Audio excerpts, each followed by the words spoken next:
start in a couple minutes.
I'd like to call this continued meeting of the Anchorage Assembly to order. Madam Clerk, can you please call the roll?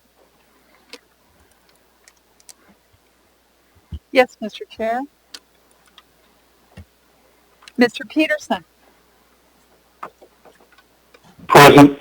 Ms. LaFrance. Here. Mr. Dunbar. Here. Mr. Rivera. Present. Ms. Quinn Davidson. Here. Mr. Constant. Here. Ms. Kennedy.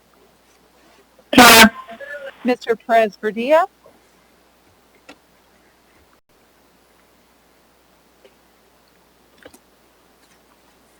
Mr. Perez Verdilla. Ms. Zolotel. Here. Mr. Weddleton. Here. Ms. Allard. Here. You have a quorum. Thank you.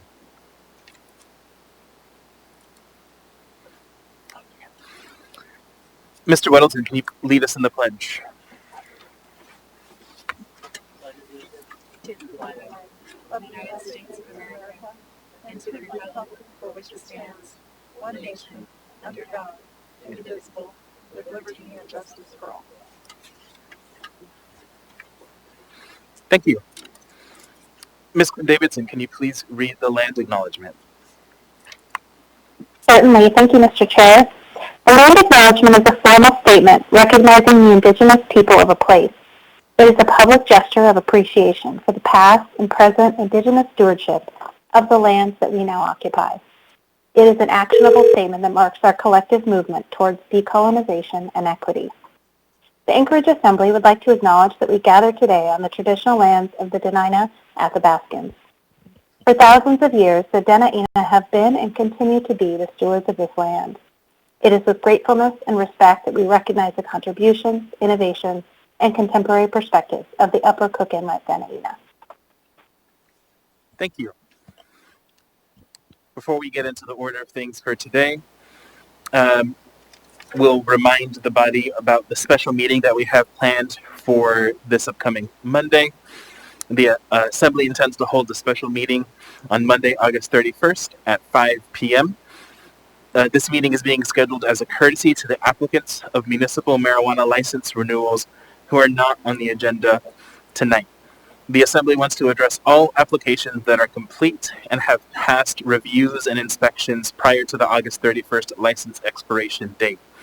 Without a special meeting, These businesses would have to shut down until the next regular assembly meeting on September 15th, putting undue strain on the owners and employees. A point of order. Uh, Info, maybe? I'm sorry, say that again? I don't believe that's true. No, I think in the code, if we don't meet our schedule, then they can continue until we do it. I mean, I don't mind meeting Monday, but they're not really looking at a clip. So I would have to turn to either Mr. Gates or the clerk. Through the chair, it is my understanding that these applicants do not have a state of Alaska marijuana license that is deemed complete. As a result, it is my understanding from business license official Miranda Honest, and we have worked with Mr. Gates on this, that the assembly does need to look at these first-time renewals because of and it's a conditional approval until the state of Alaska license is complete. Okay, thank you. Yeah, I think your license would be fine, but there's okay. Thank you.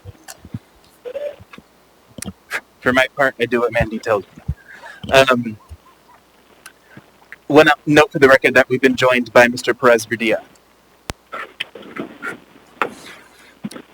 So moving on to the order of things for today, we're going to be jumping around a little bit, so I'm going to read all of the items again.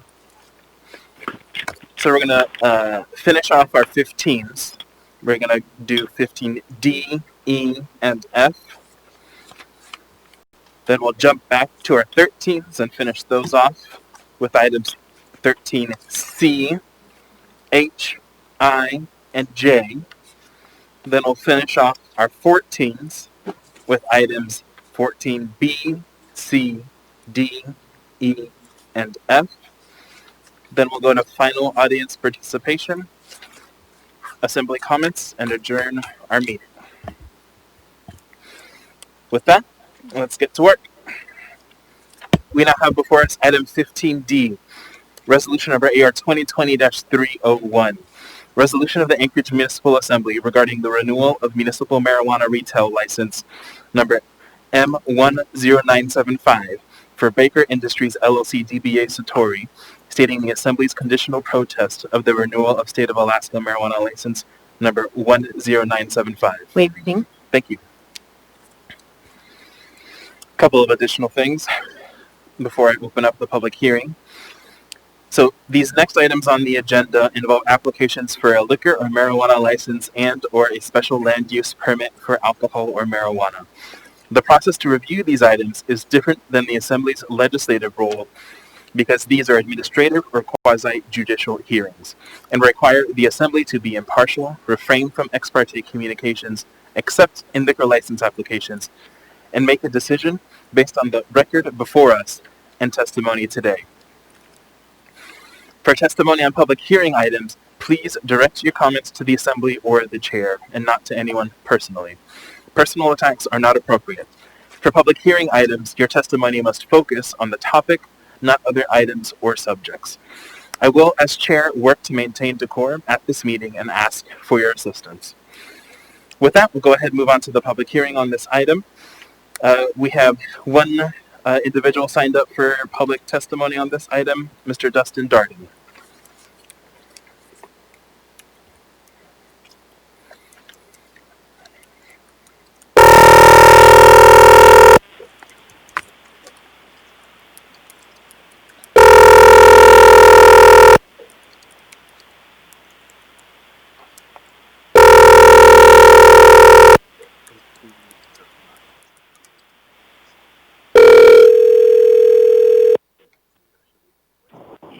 Hi, this is Dustin Darden. Leave a message and I'll get right back to you. Okay. Let's go ahead and try Mr. Darden one more time.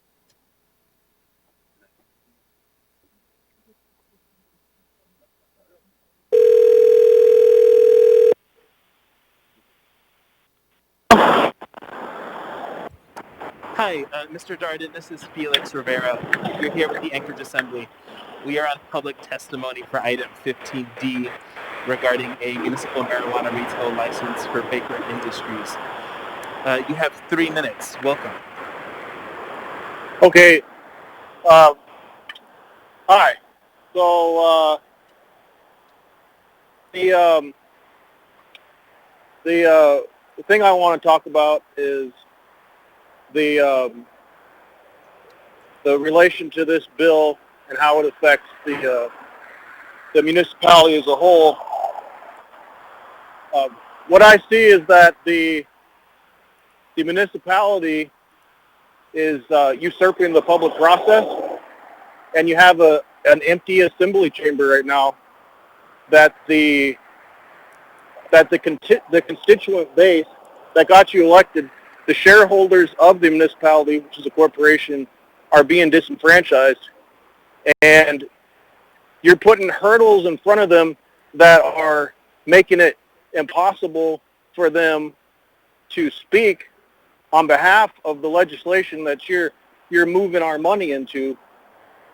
And I'm disgusted by your behavior. It's very disheartening. It's very disheartening. I can't look at you in the face right now, and a communication happens face to face. I don't know who I'm talking to. I'm talking to thin air, and you're hiding your faces behind the mask. Mr. Darden, apologies for interrupting, sir, but did you have testimony on the item we have before us? I have the First Amendment right to say whatever I want to in relation to this bill, this piece of legislation, and I'd appreciate questions.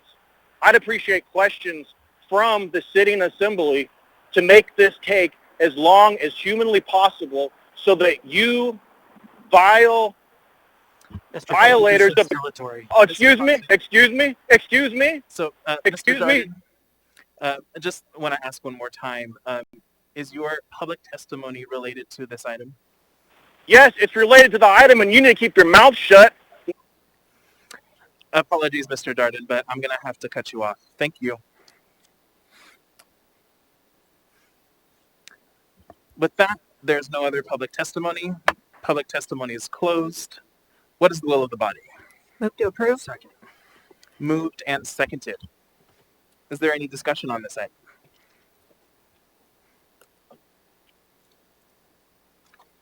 Seeing none, members may proceed to vote. Mr. Peterson, Yes. Ms. Quinn Davidson, Yes. Ms. Kennedy, Yes. Mr. Perez Verdilla, Yes. That item passes 11-0.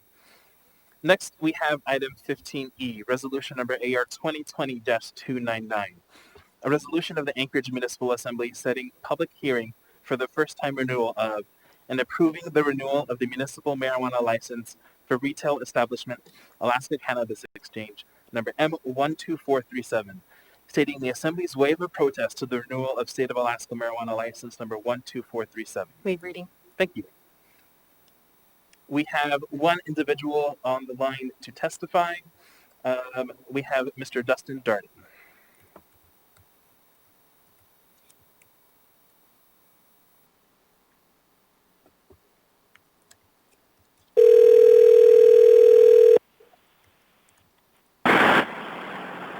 Hello. Hi, Mr. Darden. This is Felix Rivera. You're here with the Anchorage Assembly. We are on item 15E, regarding the renewal of municipal marijuana license for retail establishment Alaska Cannabis Exchange. You have 3 minutes. Welcome. I'd like to ask a question. I'd like some correspondence with you. Is Assemblywoman Allard in attendance today? Sir, Jamie Allard? This is public testimony on this. Yeah, I know it's public testimony. I'm asking a question. I have 3 minutes. You've locked down the Assembly building. I'd like to know who's in attendance, sir. So all of the members are in attendance, whether over the phone or in person. Okay, so can I talk to Assemblywoman woman Allard? No, this is public testimony. No? So you're speaking. You're going for to the tell me what I entire can and body. can't do in my... Excuse me, sir. Hold on. So I'm going to go ahead and go to Miss Allard. And Get ready see if she to has a be question. recalled for treason, you scumbag! Actually, we're going to go ahead and You cut have it the off. First Amendment. Thank you. Next, we have, actually, there's no one else signed up for public testimony. Public testimony is closed. What is the will of the body? Move to approve. Second. Moved and seconded. Is there any discussion on this item?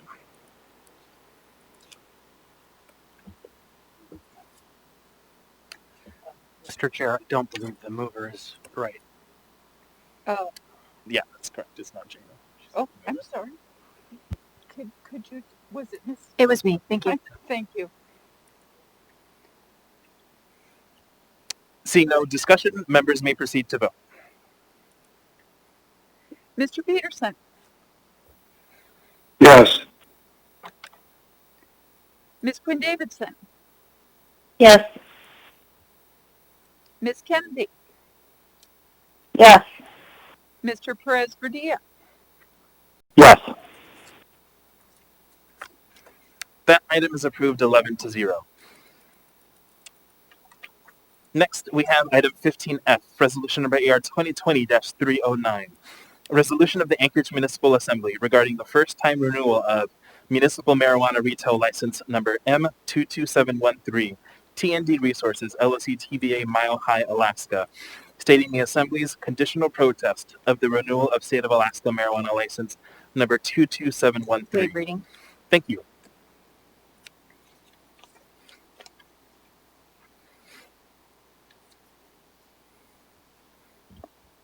Just going to take a quick break here.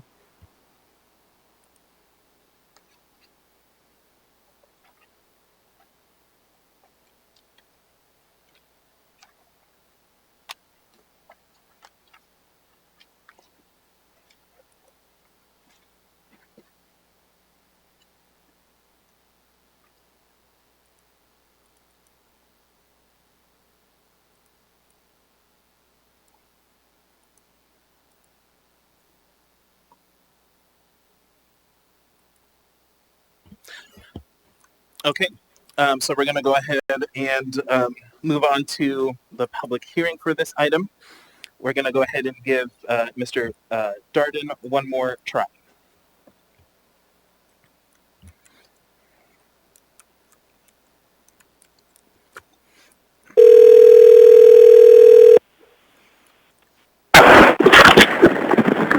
Hi, Mr. Darden. This is Felix Rivera. You're here with the Anchorage Assembly. We're on public testimony for item 15F. It's regarding the first-time renewal of municipal marijuana retail license, TND Resources. You have 3 minutes. Welcome. If you want to get a job and you want to smoke the dope, you're not going to be able to pass a piss test, kids. So what you do is don't smoke the reefer and get a job. You know, go make something of yourselves. We got people right now that they're so whacked out sitting in public office that they don't even know what the First Amendment of the Constitution is, and they're sinking our nation right before our very eyes.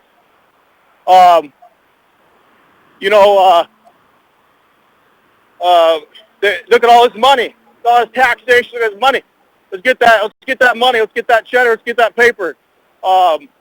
Let's tax the people on some dope, some GMO modified, government issued marijuana, full of chemicals. So what about we do something positive, man? What about we expose the tyrants that are shutting down our municipality by locking us out of the building? Okay, kids, this guy here on the telephone has locked out the people of Anchorage, and he is in violation of the Constitution, and he's up for recall, along with the majority of the people sitting on the Assembly right now. Mr. Darden. So the good news, you're going to tell me again what? Mr. That's not. I know 3 minutes, man. I know 3 minutes. I don't know why you're talking. Darden, I hear you so talk this is your all. second warning, Mr. Darden. So please continue your public testimony regarding the municipal marijuana license we have before us. Mouth shut and giving me my 3 minutes, sir, so I can get a question from the assembly. And when we keep chiming in like that, I don't appreciate it. I'm the chair of this conversation, so I want you to keep your mouth shut. Mr. Darden, but I'm the chair. Thank you. And we will no longer be calling Mr. Darden.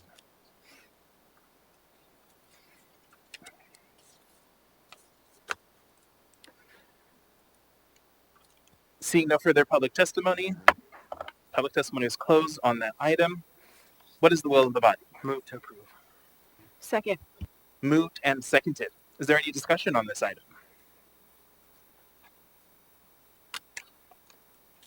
Seeing none, members may proceed to vote.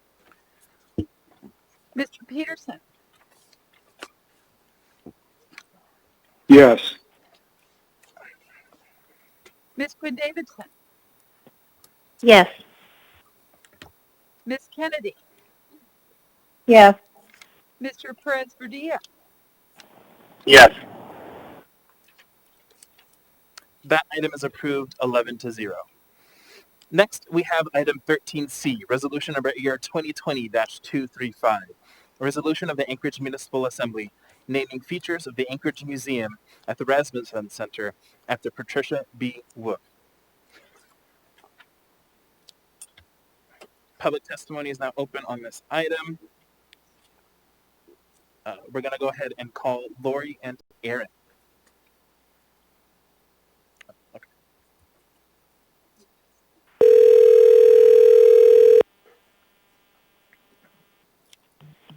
Hi, for Lori. Hi, Lori. This is Felix Rivera. We're here with the Anchorage Assembly. We're on public testimony for item 13C, resolution number AR 2020-235. You have 3 minutes. Welcome. Thank you. For the record, my name is Lori Wolf. I am the daughter of Patricia B. Wolf, and I am representing my dad and our whole family tonight. My mom believed in the potential of this city, this state, and all who lived and visited here. She believed in deeply immersing experiences where children and adults could explore their world, their minds, and their environments, not alone, but together. She was the first to envision that the museum was Alaska's living room, a place of many cultures and many ages to come together, to learn, to laugh, to dance, and to try new things and to truly live. My mom served 5 mayors in her public service career. She was a working mom who tried her best to break glass ceilings, always with an open hand and a generous smile to bring up the next generation of leaders with her. Her commitment across geographic, culture, and language boundaries as she was a true ambassador for this city and for the museum. Japan, Russia, France, and so many more places are more connected to Alaska because of her. As an inductee into the Women's Hall of Fame many years before her death, her list of accomplishments on behalf of this city and as a wife and mother are many. Her commitment to a life enriched by art, artists, and artistic experiences deep. My mom also understood the power of teamwork. Multiple museum expansions that brought deeper relationships with Alaskan arts and crafts groups and artists, and the Smithsonian among them. This latter relationship, which returned Alaska Native art to its creators and ensured the opportunity for Alaska Native peoples to claim and once again own their own cultural icons, was recognized with one of their highest honors, the Smithson Medal, given to only a few women in the world to date and mostly reserved for only the most famous on our planet. My mom quietly accepted this award and never mentioned it again, because it was always about what difference that work meant to Alaskans on a daily basis, the opportunity to own one's culture, and for all Alaskans to experience something new, to grow one's mind. For all of these reasons and so much more, my family is so honored by this public acknowledgement of Pat. That this recognition will be placed in a portion of the museum that she spearheaded and created is perfect. That it is called the Patricia B. Wolf Family of Galleries further honors her commitment to collaboration, deep connection, and her family. She would have celebrated this choice with us for sure. We want to thank the mayor and all of you on the assembly, the naming committee, and Julie Decker for your willingness to create a living memorial. We look forward to the day we celebrate this naming in public with all of you. On behalf of my brother, my sister, my dad, and our whole family, thank you for creating a way for all Alaskans to remember a true Alaskan leader in a very special space in our city. Thank you. Mr. Constant? Yep. Thank you, Lori. I just wanted to say I'm grateful to be able to vote yes on this and help to rename a portion of that great museum that she worked so much of her life to support. Thank you so much. Thank you. Thank you so much for your testimony. Thank you. Have a good night. You too. Next, we have Tennis Owens.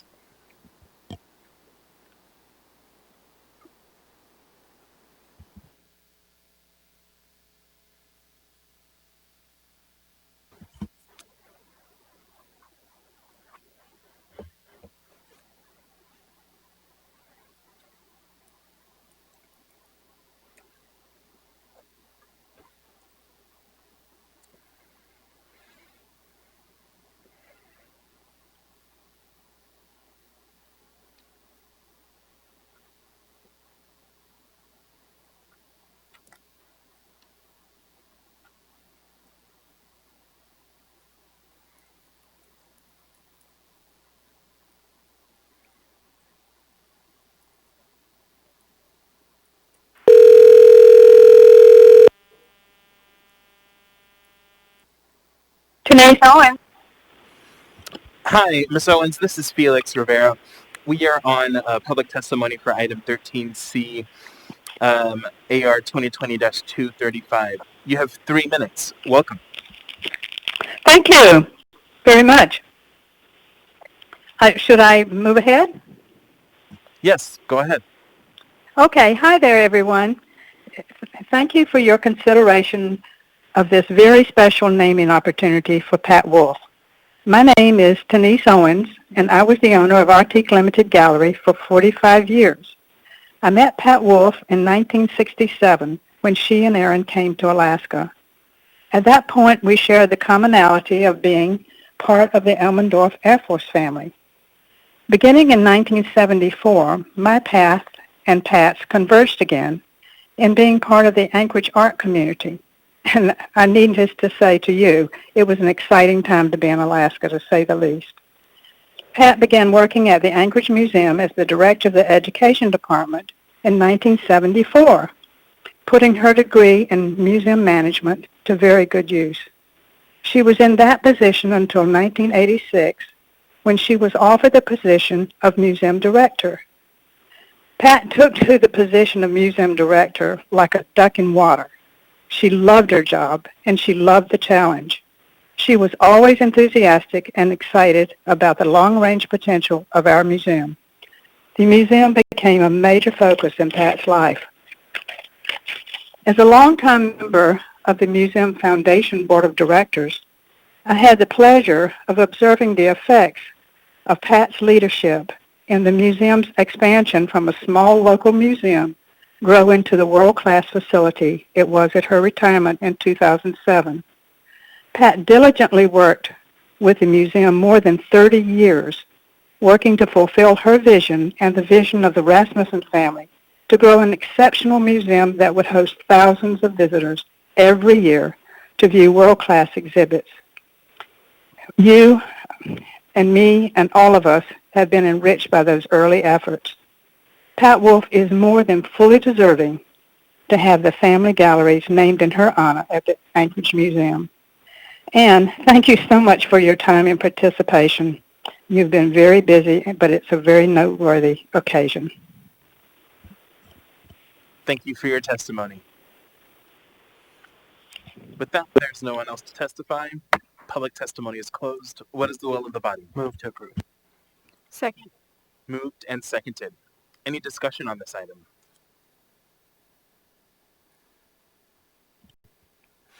Seeing none, members may proceed to vote. Mr. Peterson,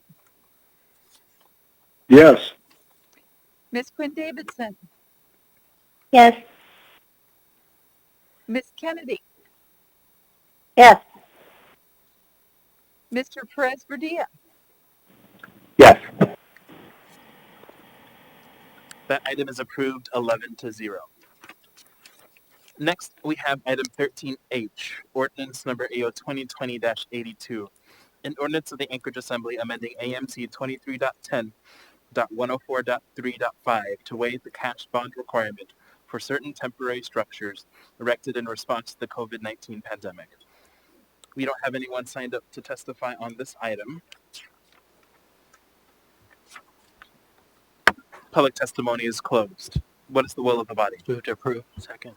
Moved and seconded. Mr. Weddleton. Question for probably Mr. Schutte. This is a nice gesture to not charge these fees. Do you know, with EO 15, a lot of people put up these canopies. Were they paying the fee, or did you kind of like kick this in early? Through the chair, Assemblymember Weddleton. So there were, I believe, 3 applicants for temporary, who had to file the bond for the temporary structure long before this ordinance was put forward. Those are cash bonds that are held that will be returned upon approval. Okay, great. Thank you. Thank you. Ms. Kennedy. Thank you, Mr. Chair. I have a question that's not quite the same as this one, but it kind of pertains just in terms of what we're trying to do to be able to help people that are trying to continue with doing their business a little bit differently. One of the questions that I had is, I appreciate the fact that we're doing this suspension on this bond, but kind of in the same vein, are there parking restrictions as well that need to be suspended or exempt for a certain amount of time for people that are trying to use more of their parking space to move their business outside? Is that a problem, or has there been any consideration for that? But it was just something I was thinking about in terms of, is that something that we need to address so that people maybe don't have to have so many designated parking spaces but can use that to extend their business outside? So thank you, Mr. Chair. Thank you. Through the chair, Assemblymember Kennedy. The short answer is no. So one of the things that we did under a previous emergency that allowed and encouraged businesses to move outside was to preclude the outside operation from impacting the overall parking requirements for any given business. So for those entities like Bernard Roadhouse, for example, that has a very large temporary outdoor seating area that eliminated close to, I think, 14 or 15 of their parking spaces. They're not penalized for doing that under the temporary permits. Thank you. Thank you, Mr. Schutte. Thank you, Mr. Chair. Thank you. Seeing no further discussion, members may proceed to vote.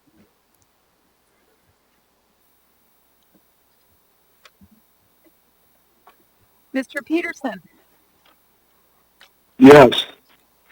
Miss Quinn Davidson, Yes. Miss Kennedy, Yes. Mr. Perez Verdia. Yes.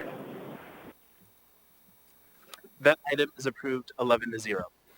Next, we have item 13I, ordinance number AO 2020-80, an ordinance of the Anchorage Assembly amending Anchorage Municipal Code to enact and codify limitations on the Anchorage Police Department's use of force policies. As a reminder to the members and the public, it is the intent of the sponsor to postpone this item indefinitely. With that, we'll go ahead and move on to public hearing. So first, we have Sarah Iachovelli.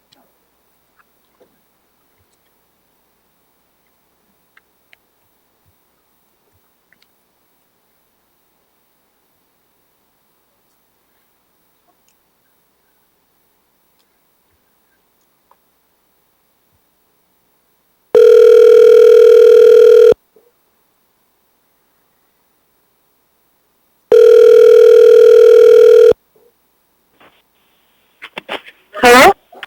Hi, Ms. Iachovelli. This is Felix Rivera. You are here with the Anchorage Assembly. We're on public testimony for AO 2020-80. You have 3 minutes. Welcome. Good understanding of the content Hi, I'm so sorry. I'm actually not ready to testify right now. I'm actually in the midst of a class, but I just wanted to say that I support it. I'm sorry. I'll give my time to someone else. Okay, fair enough. Thank you for your testimony.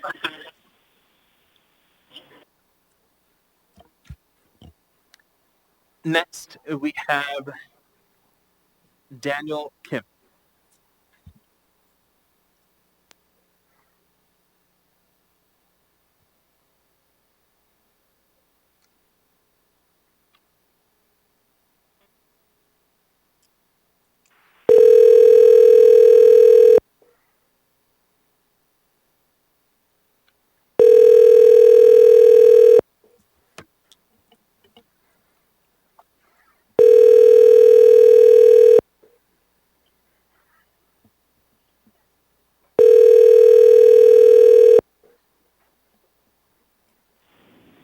You have reached the voicemail of Danielle. Next, we have Dr. Kim Patterson.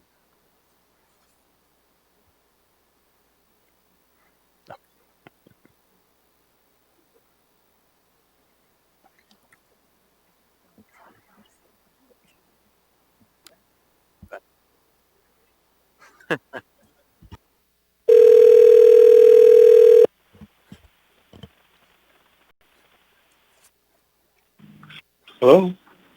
Hi, Dr. Patterson. This is Felix Rivera. You're here with the Anchorage Assembly. We are on public testimony for AO 2020-80. You have 3 minutes. Welcome.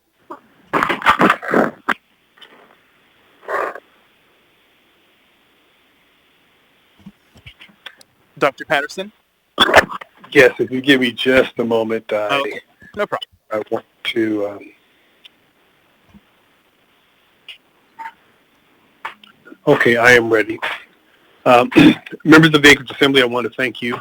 As has been stated, my name is Dr. Kim Patterson. I want to thank you for the opportunity to lend my voice in favor of passing Ordinance 2020-80 with amendments. And I say with amendments because, although not perfect, the ordinance is a first step towards greater reforms that are needed.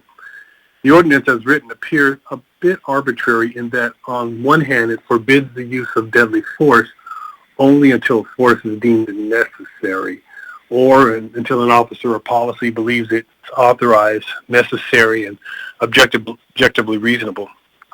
An amendment completely forbidding deadly force upon a handcuffed citizen is ultimately needed.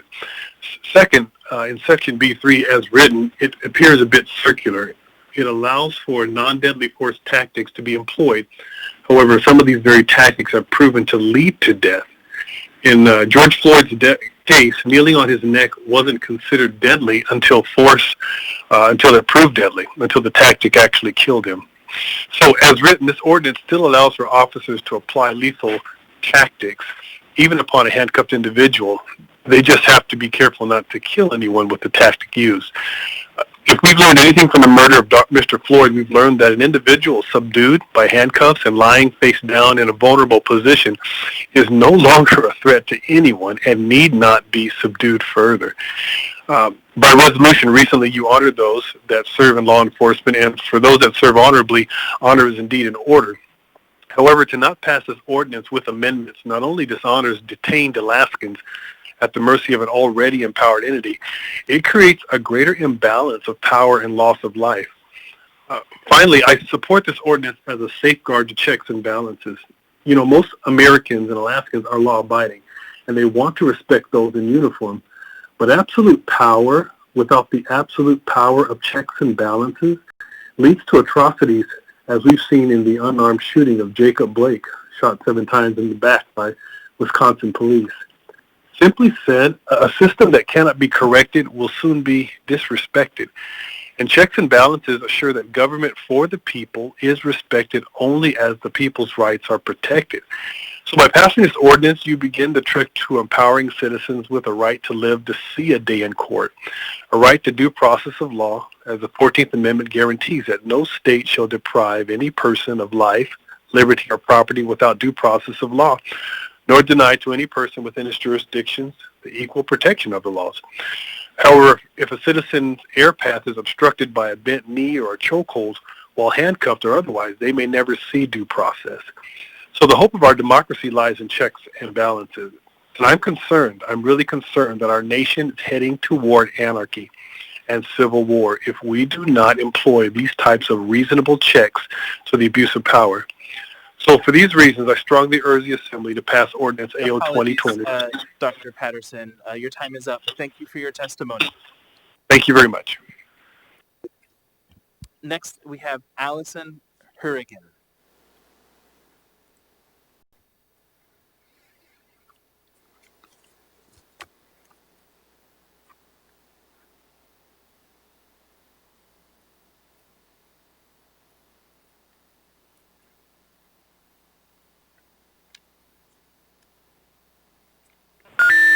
Your call cannot be completed at this time in the country you are calling.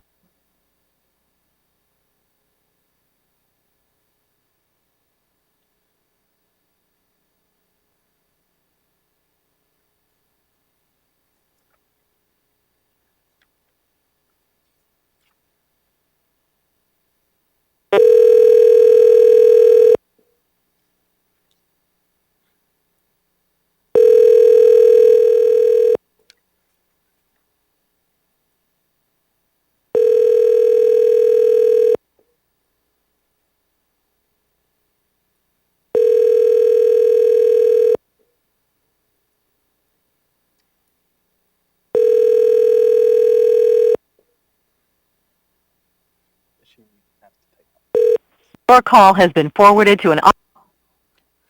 Next, we have Eugene Carl Haberman.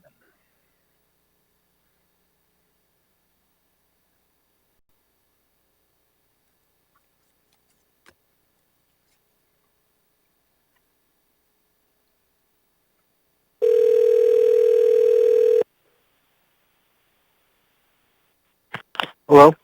Hi, Mr. Haberman. This is Felix Rivera. You're here with the Anchorage Assembly. We are on public testimony for AO 2020-80. You have 3 minutes. Welcome. Well, I just got one question. Are you going to continue public hearing on this item or not? If you're going to continue, then I'd like to speak later. But if you're definitely the only chance is tonight, then I'll speak now. So the intent of the sponsor, happy to answer the question. The intent of the sponsor is to postpone this item indefinitely.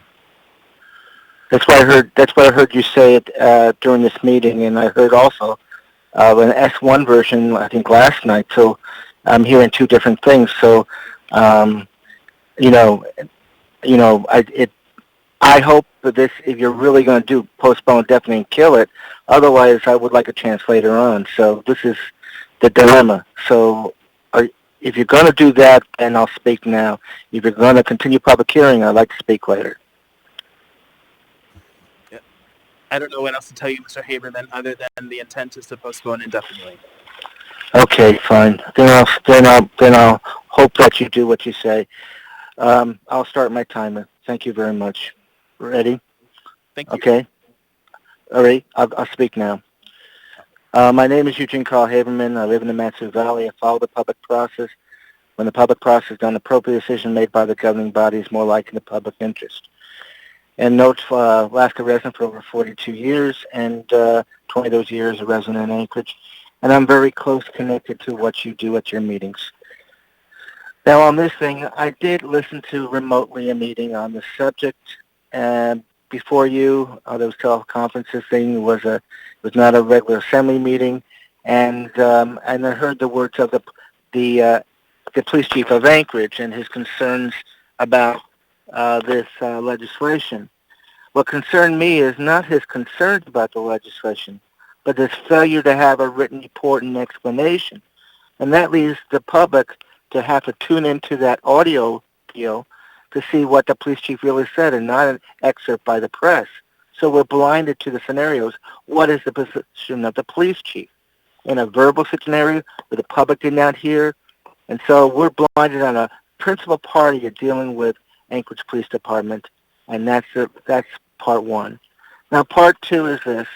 I would encourage you to postpone this indefinitely and for the public to understand that language, to kill it, because you have little or no information here. little or no discussion on here. You're even having words of an S1 version last night, and I'll remind you and let the public know this. When you do those S1 versions, you had it on the equity deal, you had it laid on the table, and then you had the public hearing of that same item. And the public is yet to see what that S1 version was to this day, but we can't have that scenario. The public is blind to it, and you are blind to it. And another thing, if you proceed with this legislation as is, the other scenario is dealing with the amendments. I'm exhausted listening to you on amendments and changing legislation, and the public doesn't see those amendments. And when you have it in your hands, we don't know what the heck you're doing. And that's not fair at all. So this issue is a national issue that you have here in legislation.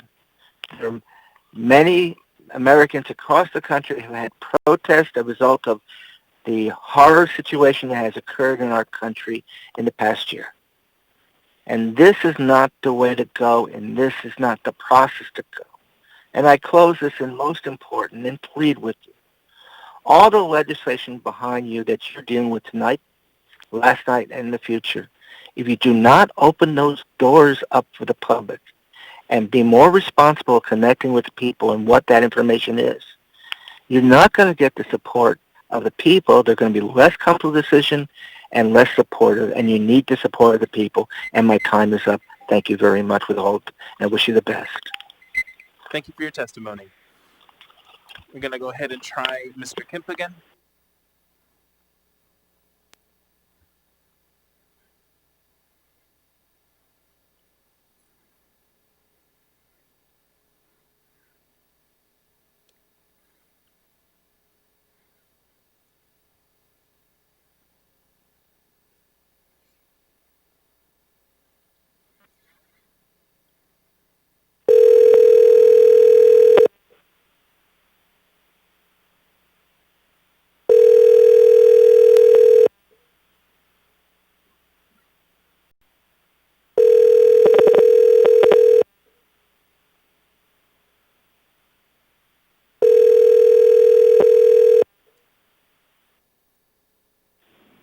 You have reached the voicemail of Danielle.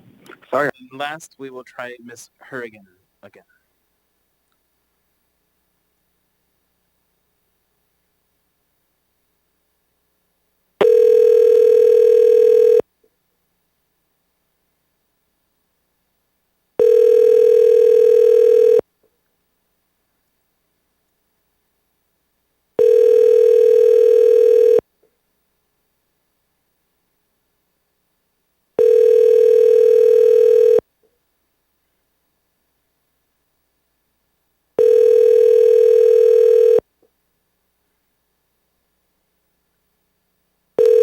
Your call has been forwarded.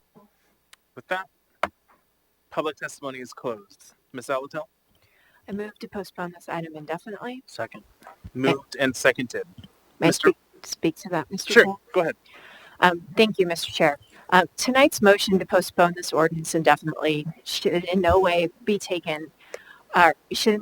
away from the urgency in which we approach conversations concerning our police department and the community's concerns about transparency and accountability. I'll bring a resolution on September 15th that will lay out a process that's been developed in collaboration with APD and APDEA for transparency and accountability with regard to APD's policy and procedures that utilizes the Public Safety Advisory Commission and its expertise. However, that is only one small piece of the work to be done. I also trust that the Public Safety Advisory Commission will work in cooperation with APD and the Assembly, and along with the new Office of Equity and Justice, to examine the community's most pressing issues, which include, but are in no way limited to, accountability for use of force by officers, body cameras, the creation of a Citizens Review Board, and the hiring and training of officers. The work outlined is very important and urgent for our community. I know that my daughter cannot wait for this work to happen, as it is only a matter of when, not if, she has an encounter with the police. That is the reality of being Black, Indigenous, or a person of color in America, and living in Anchorage is no exception. The urgency exists for every parent who's had to have the talk about safety around police with their children and loved ones, where when we say the words, be safe, as we send them into the world, knowing those words are said in earnest and with fear, concern, and uncertainty. The urgency is for our residents who see their loved ones go missing or who are murdered and run into barriers when they try to get answers and information. The urgency is real and it will not subside. The urgency is for our community to be welcoming and safe for all residents. If you personally do not feel this urgency, I implore you to go to the Alaska Black Caucus's website and Facebook pages to watch their community conversations. These conversations will illuminate issues and why now is the time for us to do this work, not only with regard to policing, but to dismantle many systems of institutional racism that pervade our everyday lives. Thank you. Thank you. Mr. Weddleton? Thanks. A couple of points. One question, just as you move forward on this, Ms. Salatel, this refers to in the whereas APD and then in the text talks about police, but within Anchorage we have the Whittier Police Department and Girdwood, state troopers, airport police, and FBI and so on. And I just wondered if you or someone here could just make clear, who does this apply to? Or I guess it's just a comment since you're killing it, but as you move forward, bear in mind that we have a number of police forces in Anchorage. So, and can I just one other comment too? You know, I won't question the points Ms. Salatel made regarding issues with policing in Anchorage and elsewhere, but we do have the luxury of having a very good police force. There's certainly things to work on, but you know, ultimately, what is the greatest vote of confidence for APD? When people have trouble, they dial 911, and we have more 911 calls than they can keep up with. Thanks.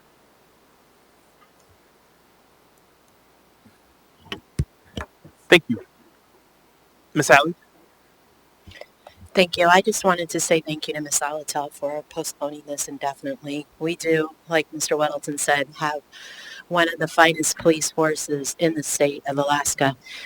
And they protect our lives and they need to be respected. And I believe 100% they do respect the public. And I think they do, I believe they do everything possible to make sure that they follow their own guidelines and their own laws and their own rules. And I also want to say, that's it. Thank you. Thank you. Mr. Constant? Yeah, thank you. I am fortunate to have a good relationship with the leadership of APD and with everybody I've ever worked with from APD.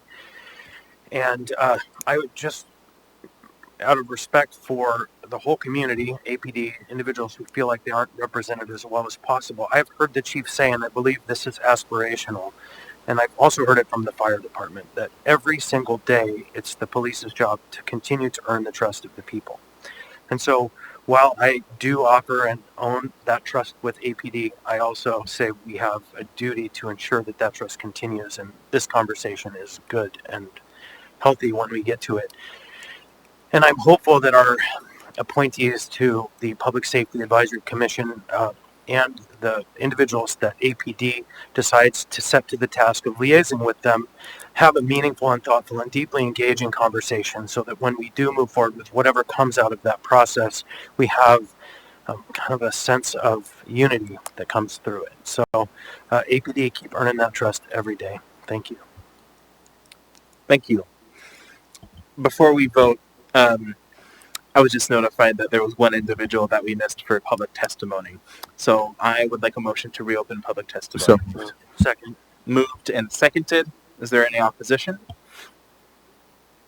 Okay. With that, public testimony is reopened. Let's go ahead and call Celeste Hodge Grout.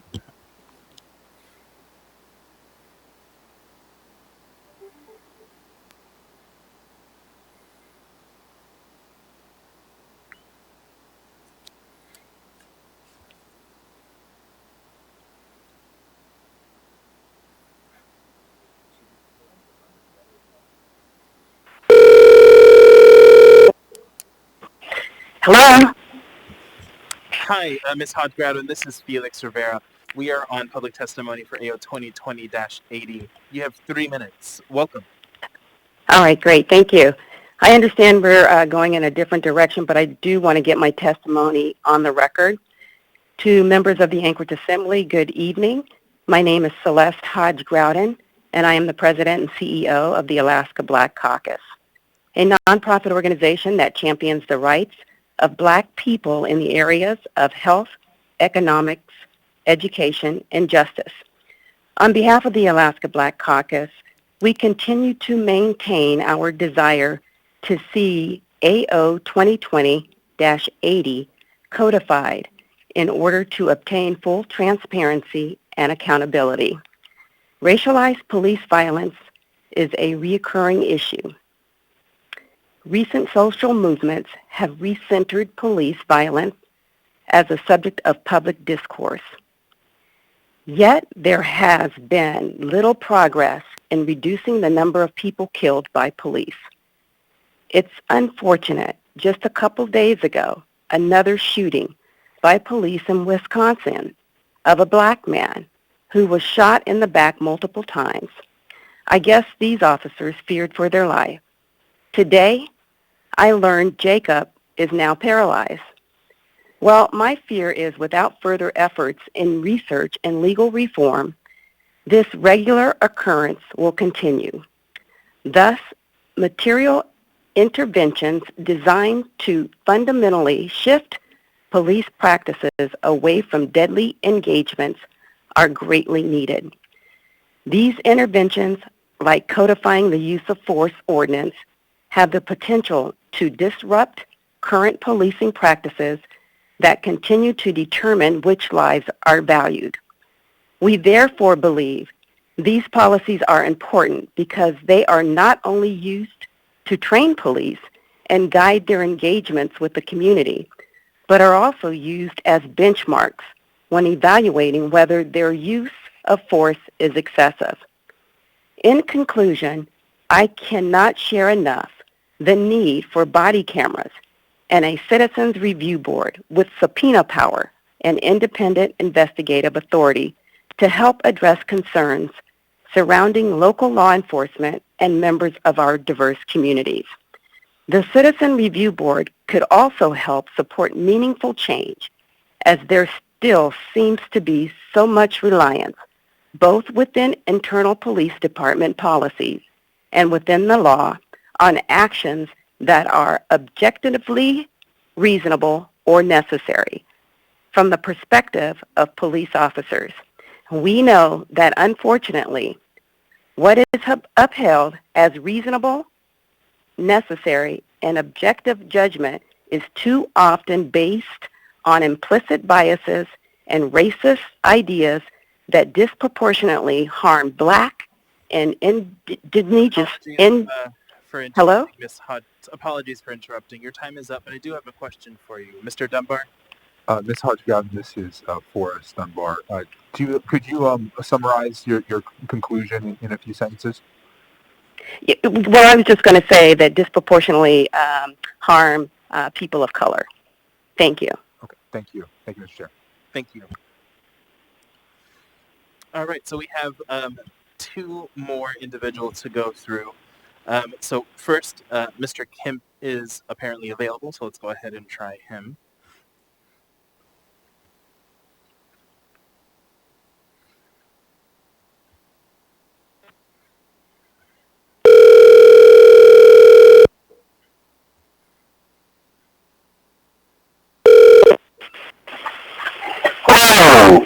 Hi, Mr. Kemp. This is Felix Rivera. You're with the Anchorage Assembly. We're on public testimony for AO 2020-80. You have 3 minutes. Welcome. Before I speak, I just want to confirm that it's been tabled, right? For now? We have not made that vote yet. We are going to make that vote after we conclude public testimony. Okay. All right. So my time starts right now? Go ahead. All right. Thank you to the Assembly for having me here today. Don't want to take up too much of your time here, but Like Mr. Assemblyman Rivera said, my name is Danielle Kemp. I'm a retired Army combat officer and Eagle River resident. And just to let you know, as we know, police violence is a huge problem in the United States, Alaska, and even here in Anchorage. I mean, we can see it in the recent news in Kenosha, Washington. With the shooting of Jacob Blake, it's uncalled for, and there has to be a change. And I have to tell you that any policy or procedure can be unnecessarily harmful or deadly to people of color if enough creative license is given by that interpreting officer. Right? There are visible patterns of disproportionate impact of violent and deadly policing towards black and brown people across the United States, which includes indigenous peoples here in Alaska. Any policy that we improve or create must be geared towards the safety of the people to protect and serve, right? Earlier last week, someone made a point that police officers live and work in a gray area, right? That they need a certain amount of discretion in order to perform their duties.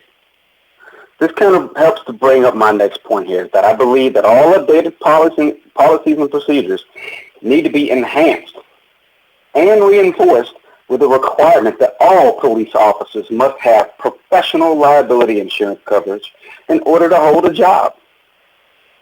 The requirement of insurance will ensure that each police officer is held personally responsible for any misconduct and not the municipality of Anchorage.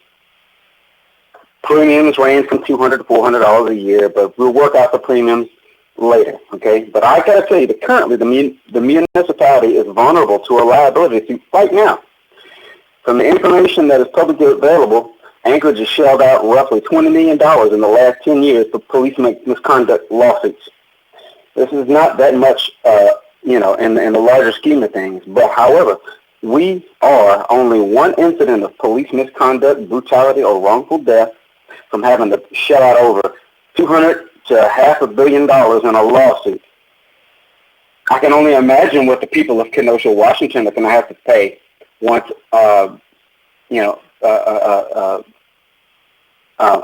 Mr. Blake filed his lawsuit. And guess where that money is going to come from? It's going to come from the people of Anchorage. The taxpayers are going to have to pay up for a single police officer's misconduct. So I would urge this body to consider. Mr. Kemp, but your time is up. Thank you for your testimony. Yes, sir. So thank you very much for your time, and have a great night. Thank you. You too. Last, we have Pastor Leon D. May.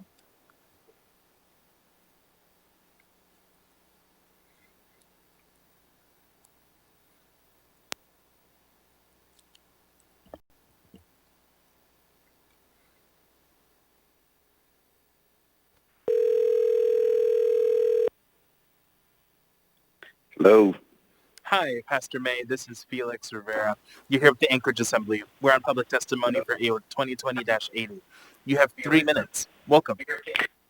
Mr. Rivera, before my time actually starts, I do have a question relative to the indefinite postponement that the vote is pending on at this particular moment. If this should ever come up again, seeing that testimony has already been rendered, would before a vote could go, or would a vote go on without testifying again?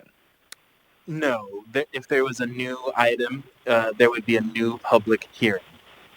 Okay. All right. Well, then I'll proceed. I do want to thank Ms. Zelatel for bringing forth this particular item, and I understood all of the conversation that went on a minute ago. But I also wanted to say I concur with the thinking of Dr. Kim Patterson and as well as Celeste Graham Hodge. But I wanted to be more specifically to the point and just get it as a matter of record. Wanted to speak directly to the ordinance. Matter of fact,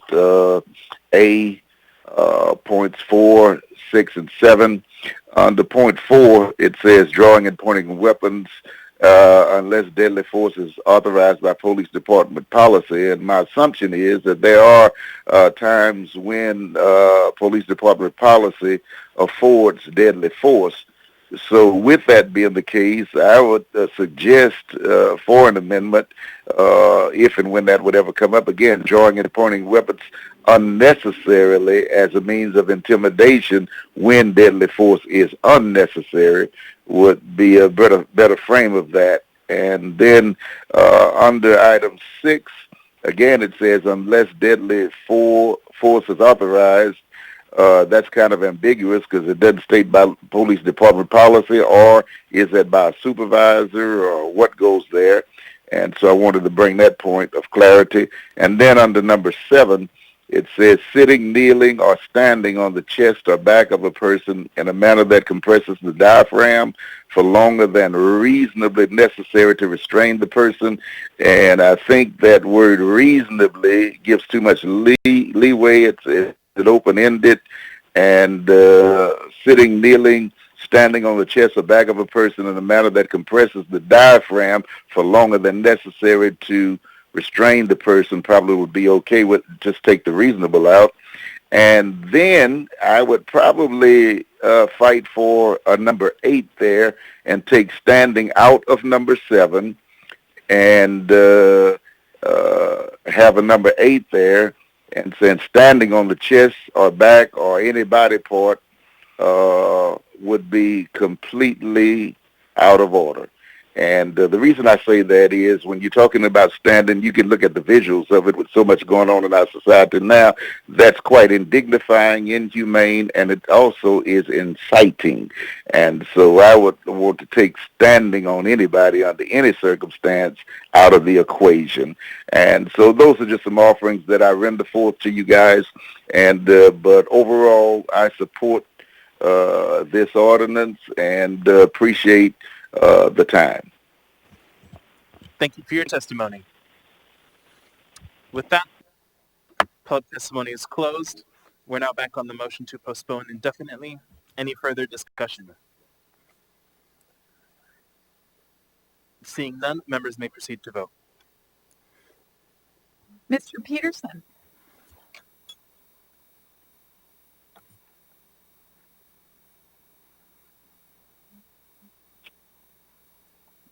Mr. Peterson? Yes. Ms. Quinn Davidson? Yes. Ms. Kennedy? Yes. Mr. Perez Verdia? Yes. That motion is approved 11-0. Next, we have item 13J, ordinance number AO 2020-81, an ordinance of the Anchorage Municipal Assembly amending Anchorage Municipal Code to establish a Port of Alaska Modernization Program and Design Advisory Board. Waive reading. Thank you. All right, so we have first for public testimony, Eugene Carl Haberman.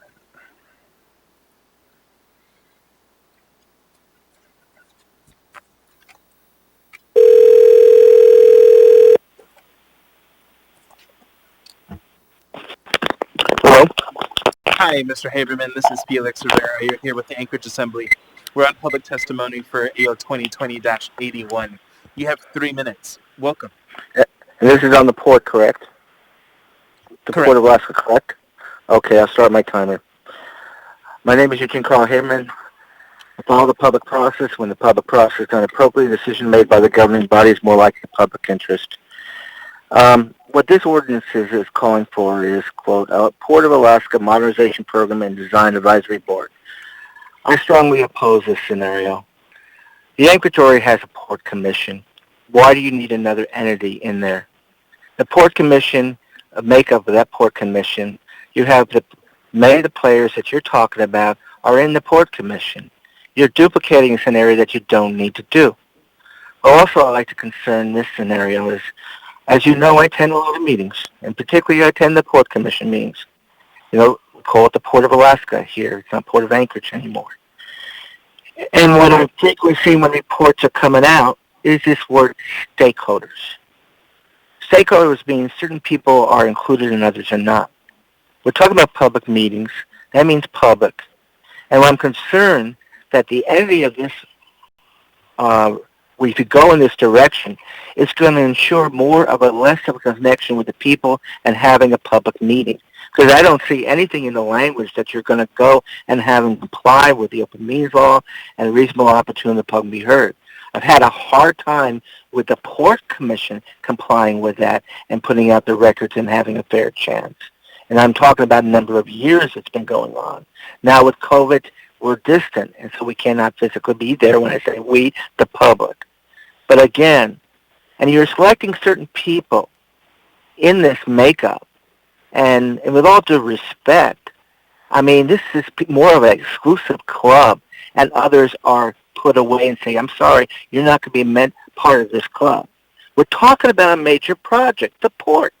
And I'd also like to remind you in a connection, when you introduce this scenario and it has the first public hearing, on your agenda and the other part of the meeting where the public cannot speak on, you dealt with an item dealing with costs on the modernization scenario of this port.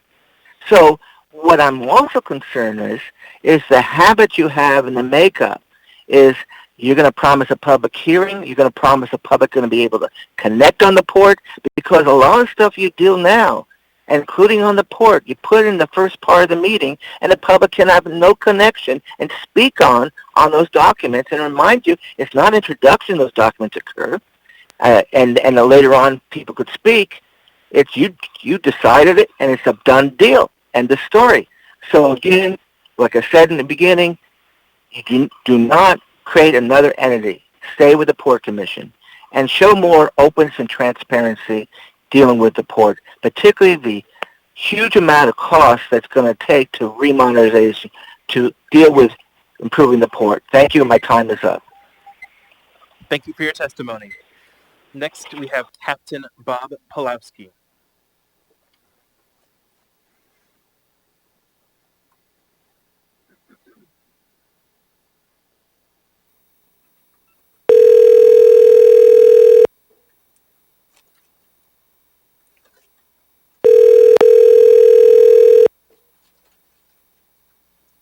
Hello.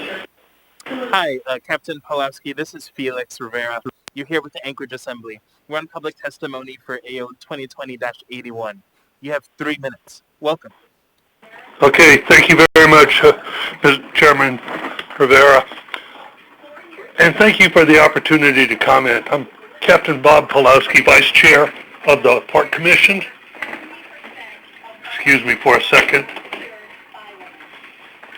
And I want to express my support for the resolution before you, and particularly support for the Port Director and the Port staff and the Port Director as the Chair in making sure the design of the port will meet the needs of the people it serves and the users that are building their business case there. As a Port Commissioner, I and others are comfortable with the ordinance, and we have found that Steve and the staff are open and effective in keeping the Port Commission advised on activities within the port, the progress on the modernization, and most importantly, the financial condition that depends on an effective tariff schedule. Given the efforts to date, I believe the purpose of the advisory board will succeed and enable us to make tariff decisions that balances the role of the port users and the interests of those served by the port. Thank you for the opportunity to comment. I'm available to answer any questions. Thank you for your testimony. With that concludes our public hearing. Public hearing is closed. What is the will of the body? Move to approve. Second. Moved and seconded. Any discussion on this item? Mr. Constant. Thank you. I just wanted to clarify the difference between the Port Commission and this advisory board. The Port Commission is a long-standing entity that has worked to ensure that the relationship between the community, the port, the users, the municipality is a long and robust conversation, and it has been going on and will continue to go on. It has a very specific function, and it is broadly looking at the port. This advisory board will be looking directly and narrowly at the design criteria and structures that will be implemented in the construction of the Port of Alaska modernization as it moves forward. And so the narrow construction of this group is to ensure that the users of the port have a really clear channel of communication so that we don't find ourselves in a position where we did when we started with the petroleum and cement terminal and before that when things really fell apart. So I urge your support. Thank you. Thank you. Mr. Weddleton. Thanks. You have my support. I just want to thank members Constant and Zolotel for putting this together. You know, we've had, I mean, the port's been a challenge for many years and for years long before us. And recently, you know, we've seen the, you know, risk between the users and so on. But I think you guys have really guided this into a productive direction. I mean, they still have their conflicts, but you've got a structure here where they can be dealt with. And I think most of the people in Anchorage don't realize really how far we have come on doing things at the port. It's kind of working our way through those lawsuits. That's invisible to most people, but so critical. The new PCT terminals being constructed and so on. So we are really doing some, I'm not doing much. You guys and others are doing a lot of good work on this. So thank you. Thank you. Seeing no further discussion, members may proceed to vote. Mr. Chair, I'm sorry, I didn't text you quickly enough. Can I just quickly say I wanted to thank Mr. Falsey because I think this was his idea originally, and just throw his name in with the rest of them who've been working hard. Thank you. Thank you. With that, members may proceed to vote. Mr. Peterson. Yes. Ms. Quinn Davidson. Yes. Ms. Kennedy. Yes. Mr. Perez Verdia. Yes. That item passes 11-0. Next, we have item 14B, resolution number AR 2200, a resolution confirming the 2020 assessment roll and levying special assessments for services on properties specially benefited in the Downtown Improvement District, Special Assessment District 1SD97. Wait, reading. Thank you. We have one individual on the list to testify, Amanda Moser.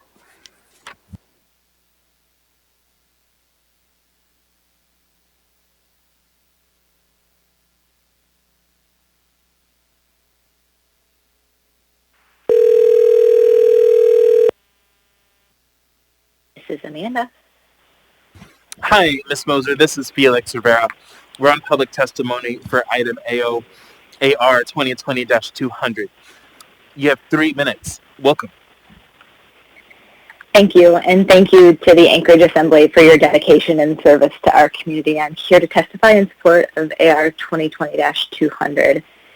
Anchorage Downtown Partnership is committed to a clean, safe, and vital downtown. Downtowns hold a unique and special space in our communities. They provide an opportunity to gather, to celebrate, and to come together. ADP is honored to serve our community by keeping our sidewalks clear of snow in the winter so we can connect throughout the dark and cold months. Our team removes trash and litter from our sidewalks and streets. Litter and trash can negatively impact our sense of community, and we are focused on maintaining a positive space. ADP addresses graffiti on our public buildings and in our public spaces, and our patrols provide a security presence to our downtown community.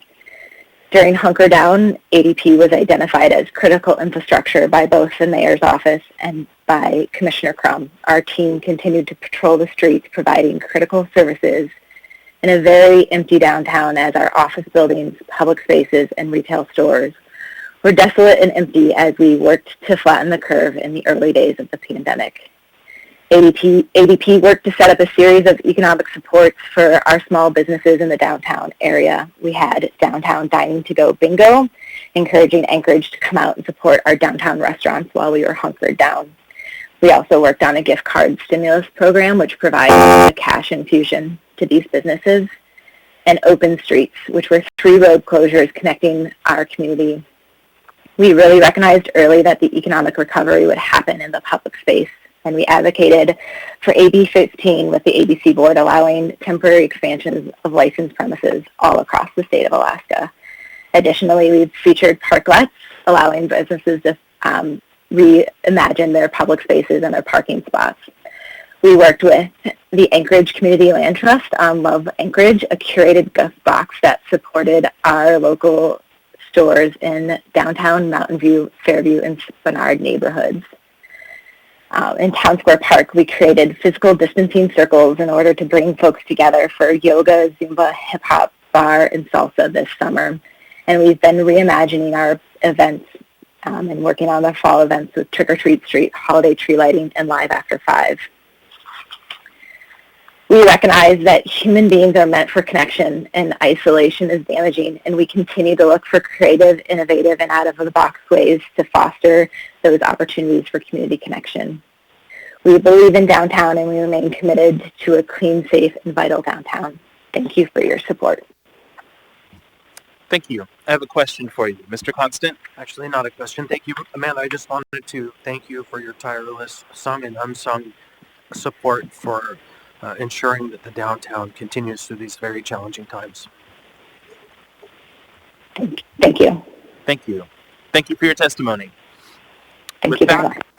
Public testimony is closed. What is the will of the body? Move to approve. Second. Moved and seconded. Is there any discussion on this item? Seeing none, members may proceed to vote. Mr. Peterson, Yes. Ms. Quinn Davidson, Yes. Ms. Kennedy, Yes. Mr. Perez Verdilla, Yes.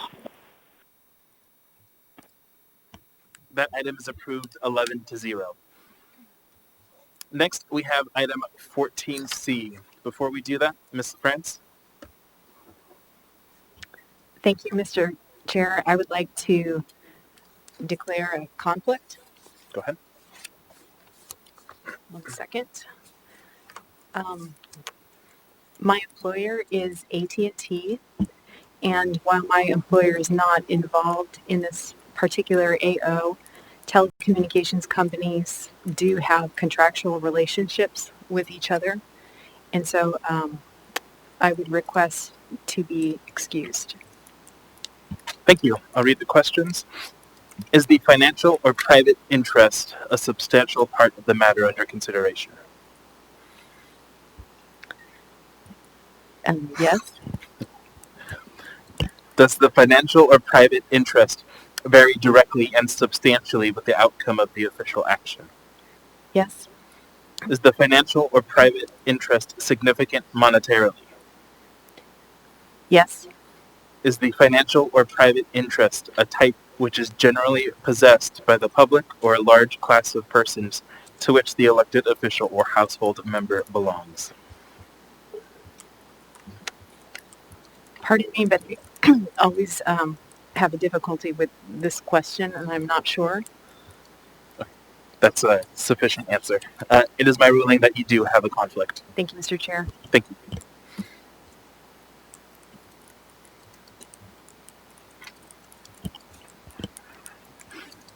We now have before us item 14C, ordinance number AO 2020-83, an ordinance of the Anchorage Municipal Assembly to decrease the cost of residential development and support affordability of housing construction by easing the use of municipal rights-of-way through amendments to Anchorage Municipal Code Title 24. First on our public testimony is Welsie Olson.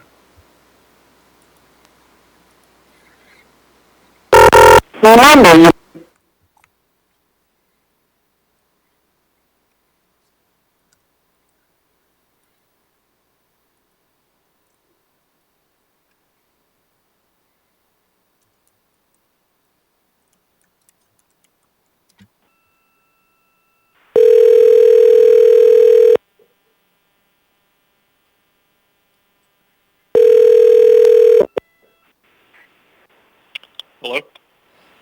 Hi, Mr. Olson. This is Felix Rivera. You're with the Anchorage Assembly. We are on public testimony for AO 2020-83. You have 3 minutes. Welcome. All right, thank you. Yeah, Anchorage Assembly members, thank you for giving me some time to speak this evening. I'm speaking to you in regards to the difficulties I'm currently encountering recently having both two elementary age children being forced to utilize distance learning from home rather than having face-to-face classes currently through the Anchorage School District, in combination with the fact that I'm now working from home myself while simultaneously attending distance-based classes, and my wife is also completing e-learning through UAA as well. Needless to say, in my household, we are utilizing a significant amount of our limited bandwidth available at our address to complete just our solely necessary daily activities at this time. In my area of South Anchorage, I do not have access to what I would call broadband internet, as is defined by the FCC, which is 25 megabytes per second download and 3 megabytes per second upload.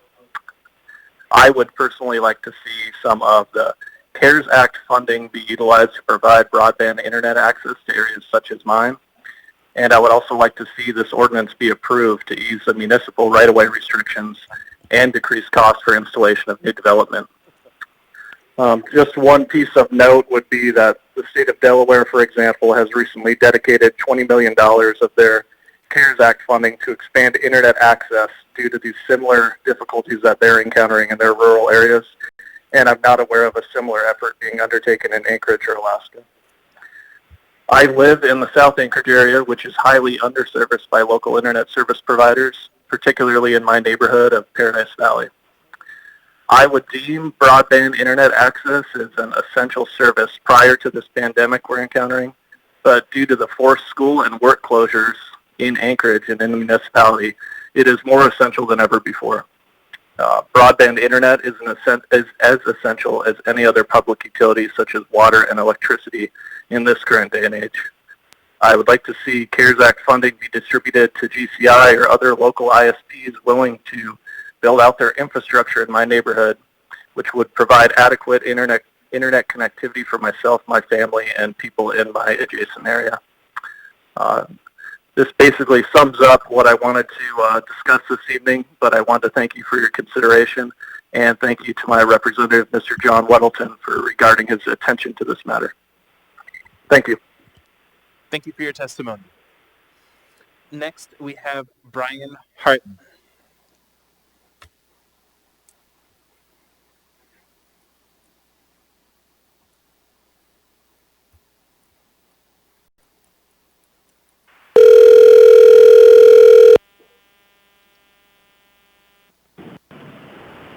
This is Brian.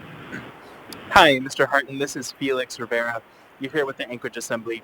We are on public testimony for AO 2020-83. You have 3 minutes. Welcome. Oh, thank you very much. Can everybody hear me okay? Yes, we can. Excellent.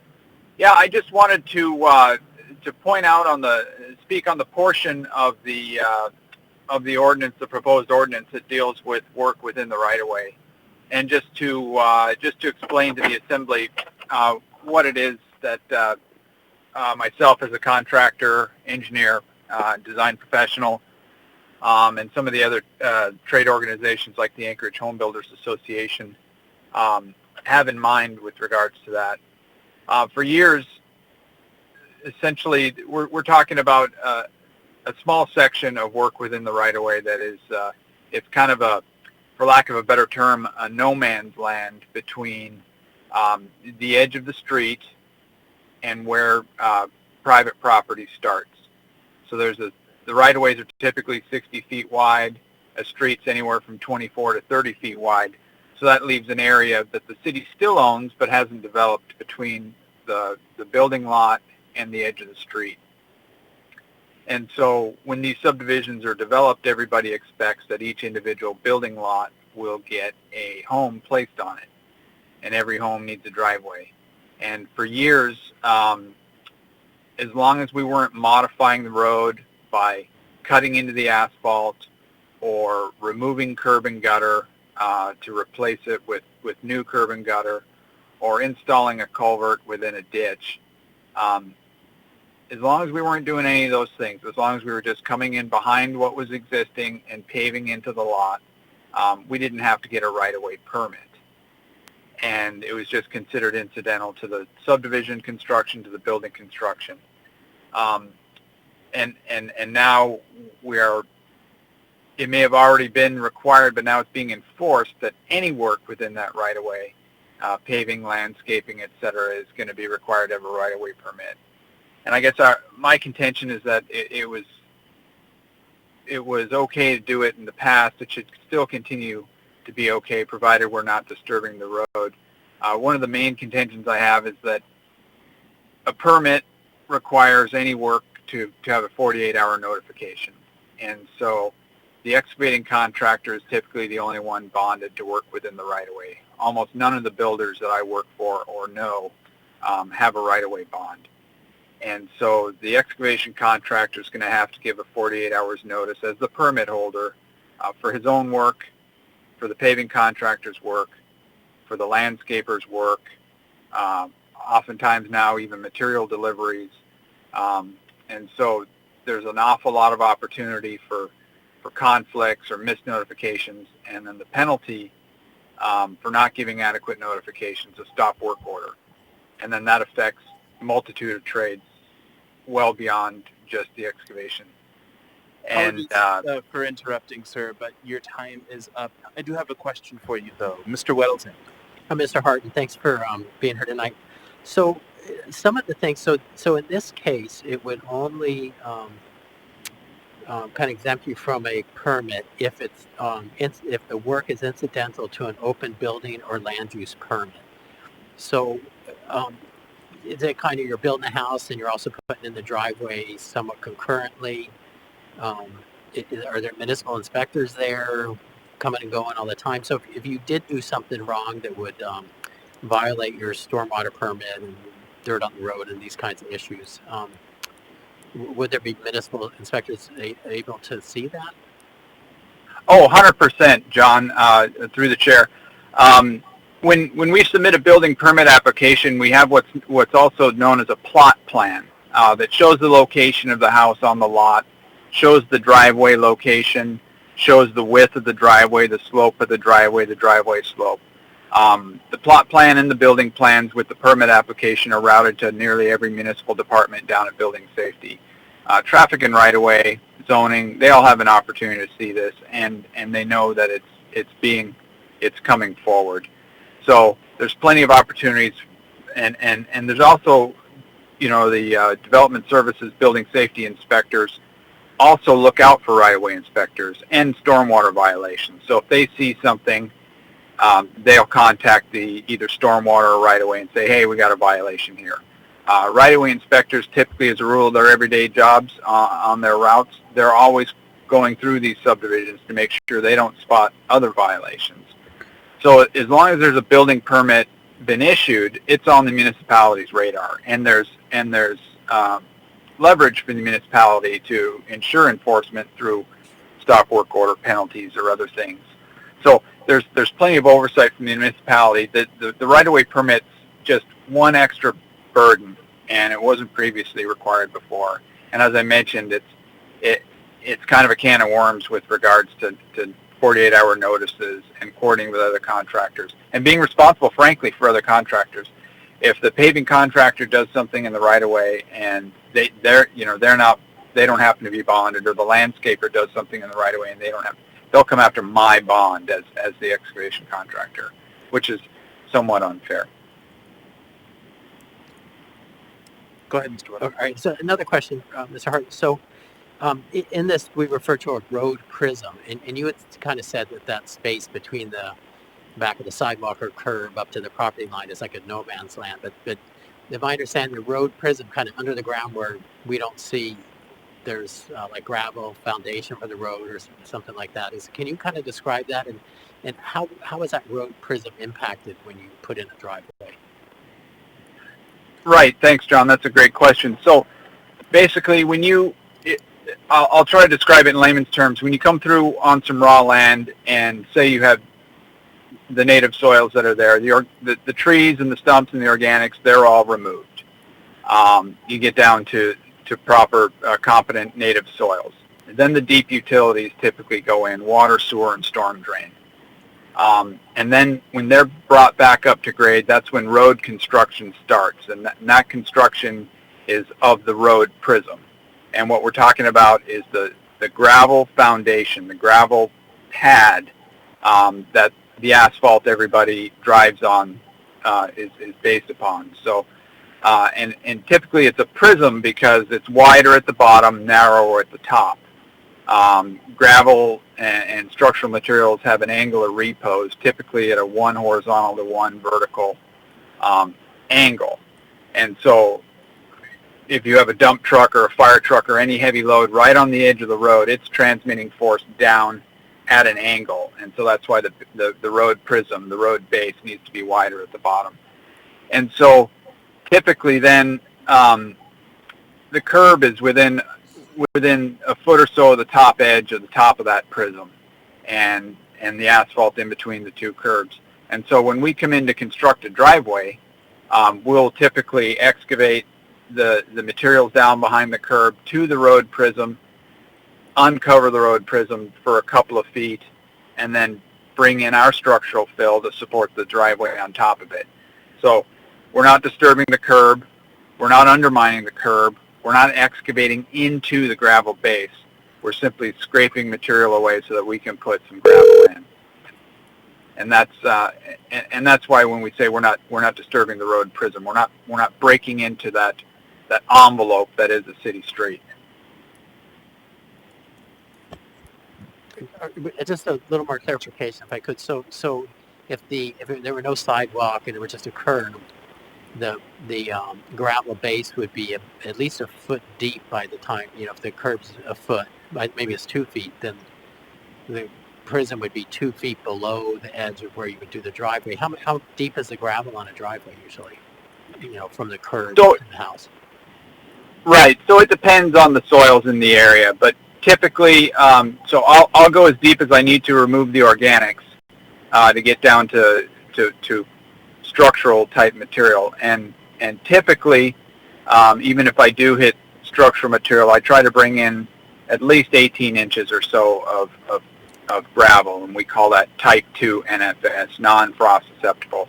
And there really is no minimum or maximum there. It's whatever the contractor is comfortable with to provide proper support for the driveway so that it will last a 20-year useful life, or whatever the contractor's comfortable with. For me, it's somewhere between 18 and 24 inches. All right, great. Thank you.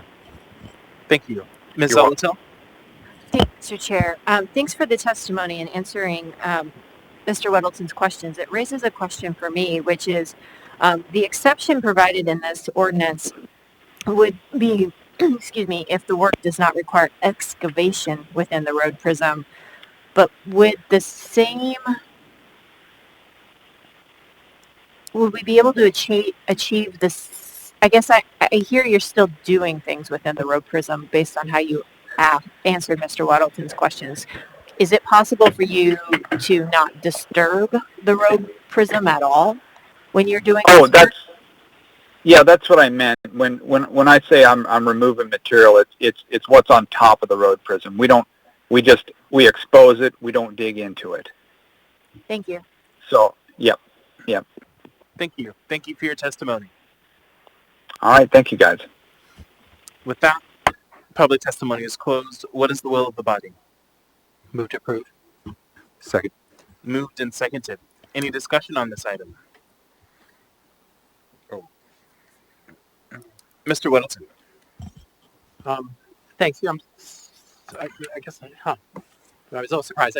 We may have people online who could talk to the Section 2 aspect of this, the underground fiber optic cable installation. So I'd like to speak a moment on that and actually tie in the first speaker's testimony. I think he was focused when he contacted me first on CARES Act to get broadband, but I want to highlight an issue. We all know broadband is important, as the speaker had said. And in particular, as he pointed out, now with school closed and you've got 4 people in your... Okay, I'm not clear. All right, thank you. 4 people in your family all trying to use your broadband, you're having trouble trying to teach your kids at home and so on. So we need it. We need more. We need it fast. So what this second section does is a technique for installing fiber optic quickly and cheaply, so we will get more. And it involves using the right-of-way where it's paved. And that has been a bit of a contentious thing for the planning department and the public works, I think.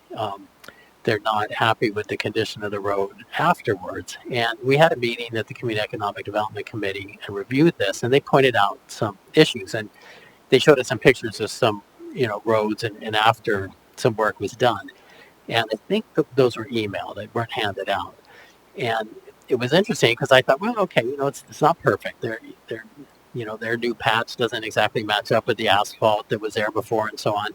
And maybe that's an issue. But then I went home and I looked at my road, which I consider actually a pretty good neighborhood road. And you have some pictures of it. And I think the issues there that you see are essentially the same as what we saw that were shown as bad examples after the micro trenching for the fiber optic. So I'm not compelled to think that, we have a valuable asset in our right of way. We need to protect it. But it also, use of it allows us to do, as a community, to do things faster and cheaper. We let the water utility go in and tear these roads up. We let the gas utility do, or gas doesn't, but electric sometimes. And I think we ought to broaden this and get a little bit looser and let other businesses get in there and use that right away where they can bring benefits to Anchorage, like cheaper broadband, faster. So they were having a hard time getting the Public Works to approve of this. So Forrest and I were approached and we thought, okay, let's try it this way. And this just says, look, consider micro trenching, put it on your list and make it work. So that's section 2. And I think Mr. Schutte would have comments on that and I'd appreciate those. On the things that Mr. Hartnett spoke to, I think he covered that reasonably well. We had some, if you look at the C on this, we got from Mr. Dole, said this would cost us $700,000 a year to do this. And that's fairly speculative. That is if 28 times in the year, the city got fined by DEC because a contractor did not clean up their mess or did something wrong and there was mud in the street and so on. And as we heard from Mr. Harton, this only happens if it's already tied to another project. There are inspectors on site looking at this all the time. So if they were not following their stormwater prevention plan, they would get caught by the city and we would not be liable for the penalties that Mr. Dole put out there. So I think section 1 is certainly, we heard testimony now is good. And section 2 is again, there's some risk for the city, perhaps even some cost for the city, but it would be bonded work. But we focus on the benefits that we would get from more broadband faster that we all know we need out there. And I think others could speak, and I might, if there were questions, I think there are people from ACS here who could speak to some of the benefits, like where they would be putting this. They won't do the hillside, like we heard the man testifying, they won't go up there, but they would go into a lot of places that I think are lower income, which could really use this. Thanks. Thank you. And just so the body is aware, we do have 2 representatives from Alaska Communications available. If you'd like to call on them, Heather Kavanaugh and Bobby Stone. Mr. Constant. Thanks. I have a couple of questions. Mr. Schutte, are you here to speak on this, or is there someone else?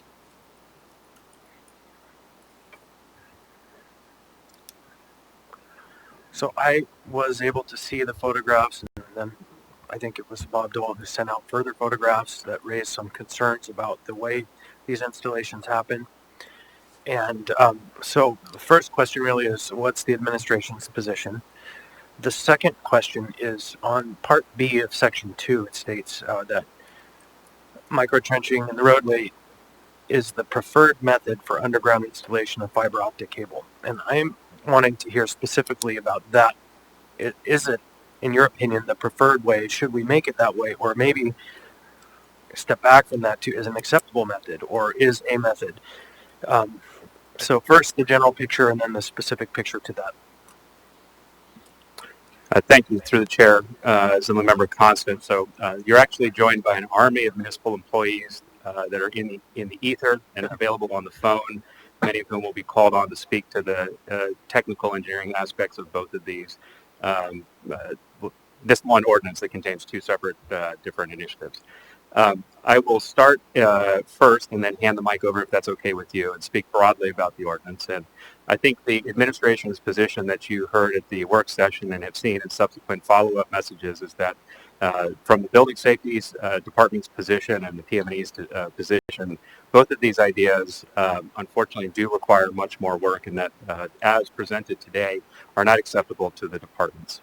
And there's a number of reasons why that's the case, and both departments are online and able to address those.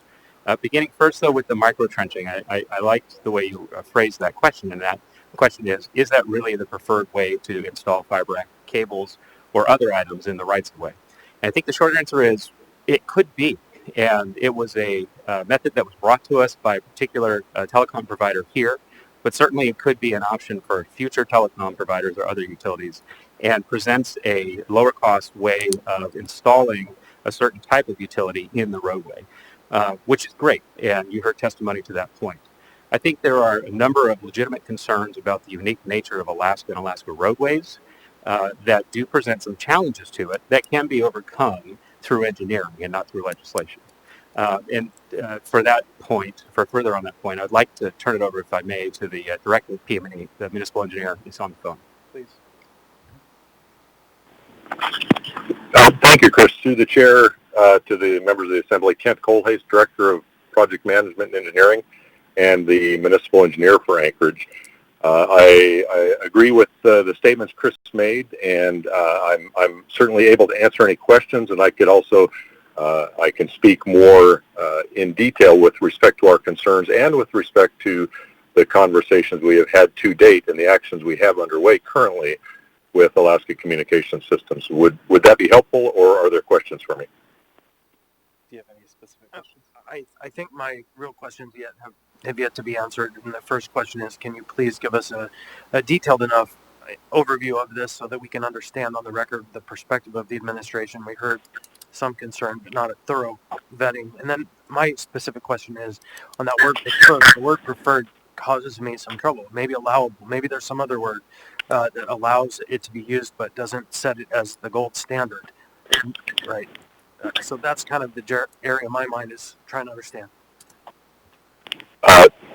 Through the chair to Member Constant, our specific concerns are there are many. We have some experience in Anchorage with several episodes of microtrenching, one dating from 2012 and from a different provider and a different installer, and then several that were installed last year as pilot or demonstration projects by Alaska Communications and their vendor. The 2012 project is on Cinnabar Loop is very much a failure. I've walked it several times. The material that was used to fill the trench has eroded away and has broken into pieces. The trench is settled 1 to many inches in along most of the alignment. The surface material that was placed in the trench has separated from the adjacent asphalt, and why that is of concern to us is that it allows water entry, and water entry in a freeze-thaw climate like ours leads to cracking and potholes and further deterioration of the asphalt, and ultimately cost to the taxpayers and work for street maintenance to take care of.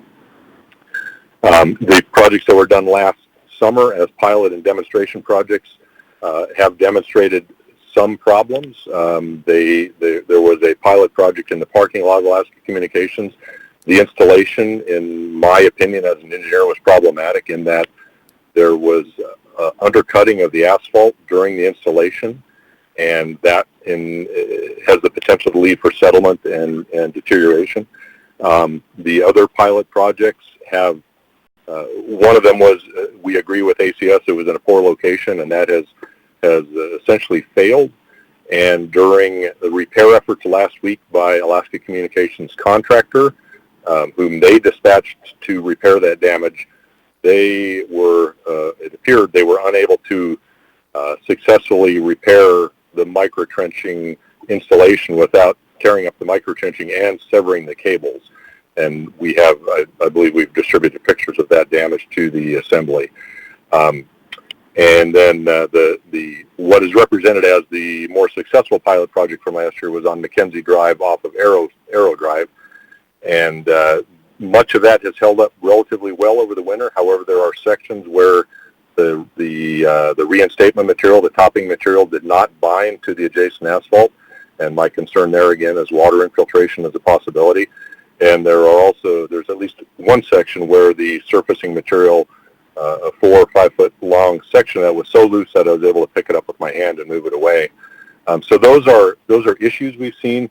Our concerns are that these issues will lead to increased maintenance and increased cost to the taxpayers and to the street maintenance department. We are also concerned that one technique that we use for repairing streets and getting additional life out of streets is milling and paving. So we'll hire a contractor to go in and roto mill some or all of the asphalt, and that's just removing it with essentially a big grinder, a machine-mounted grinder.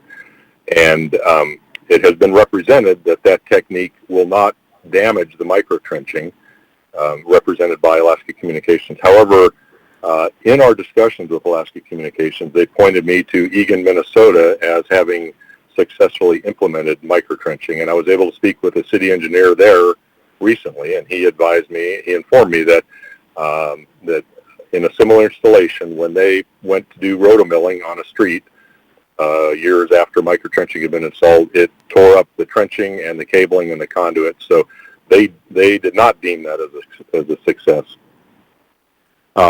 Another concern we have is the ability to replace curb and gutter adjacent to micro-trenching. We have consulted with several firms in Anchorage who routinely do concrete work for the municipality and others, and they have said that with a micro-trenching installation next to the curb, it'd be very difficult to implement those repairs. And then I guess the final concern we have is that when this utility, this telecom infrastructure goes in a shallow road surface, everything below that is impacted. And by everything, I mean the utilities and other installations below it. So typically in the road prism, we would have storm drain, water, sewer, sometimes gas, sometimes electric. Typically those are outside of the curb. But if there is any need for any of those entities, street maintenance or AWU or NSTAR, to go in and work on their utility, they're going to be challenged by working around this installed micro-trenching.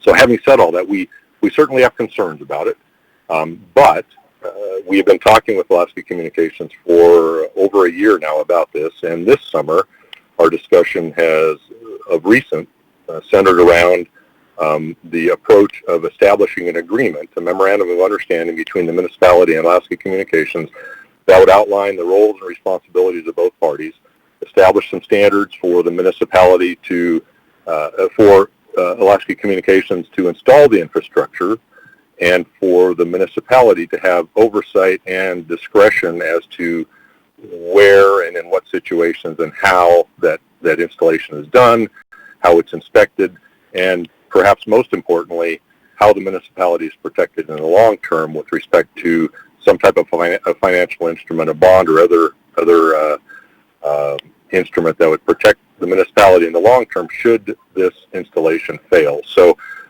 we have an agreement in hand from Alaska Communications. They prepared it and presented it to us in the past 2 or 3 weeks, and we are reviewing that and intend to provide comments back to them, and probably in the form of a revised draft. So we are not objecting to proceeding or more consideration of micro-trenching and broader testing and implementation. We've informed that of that agreement in writing. We are concerned with the long-term impacts. Street maintenance, as most folks on the Assembly know, is already extremely busy, and this would potentially add to their work. And my goal as municipal engineer is to protect the interests of the taxpayers and the municipality and our infrastructure. And I guess I've taken a long way to get to answering your question, Mr. Constant. We being myself and my colleagues, we're not exactly sure what the term preferred would mean and how binding that would be. And our preference, our recommendation would be to proceed in the form of a memorandum of understanding as opposed to requiring micro-trenching or institutionalizing micro-trenching in an ordinance. Thank you. Thank you. Mr. Dunbar. Thank you. I have some I have some remarks. I'll probably wait until after we've done this question and answer now. I'd like to, given that we just heard directly from the administration on some specific issues, I'd like to call on Ms. Kavanaugh and ask her if she could respond to some of them. Okay. Is she on right now? We'll call. Okay.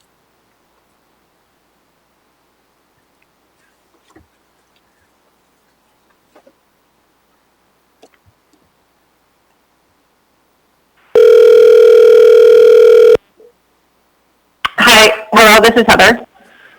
Hey, hey Heather, this is Forrest Dunbar calling from the Anchorage Assembly. Hi, Assembly Member Dunbar. So have you had a chance, are you listening to our broadcast right now? Yes, I am watching, thank you.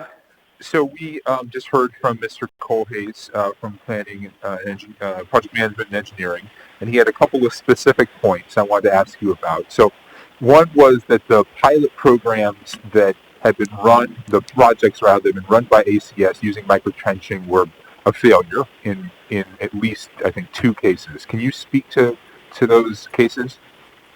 Yes, I'm happy to speak to those cases. And before I do that, I do just want to reiterate that our goal is to provide more high-speed internet to more Anchorage residents in a way that is less disruptive to driveways, gardens, lawns, neighborhoods, play areas. And we believe this is a proven, successful, and innovative way to do that. And we look forward to working with the Anchorage Municipality and the administration on a collaborative memorandum of agreement to do so.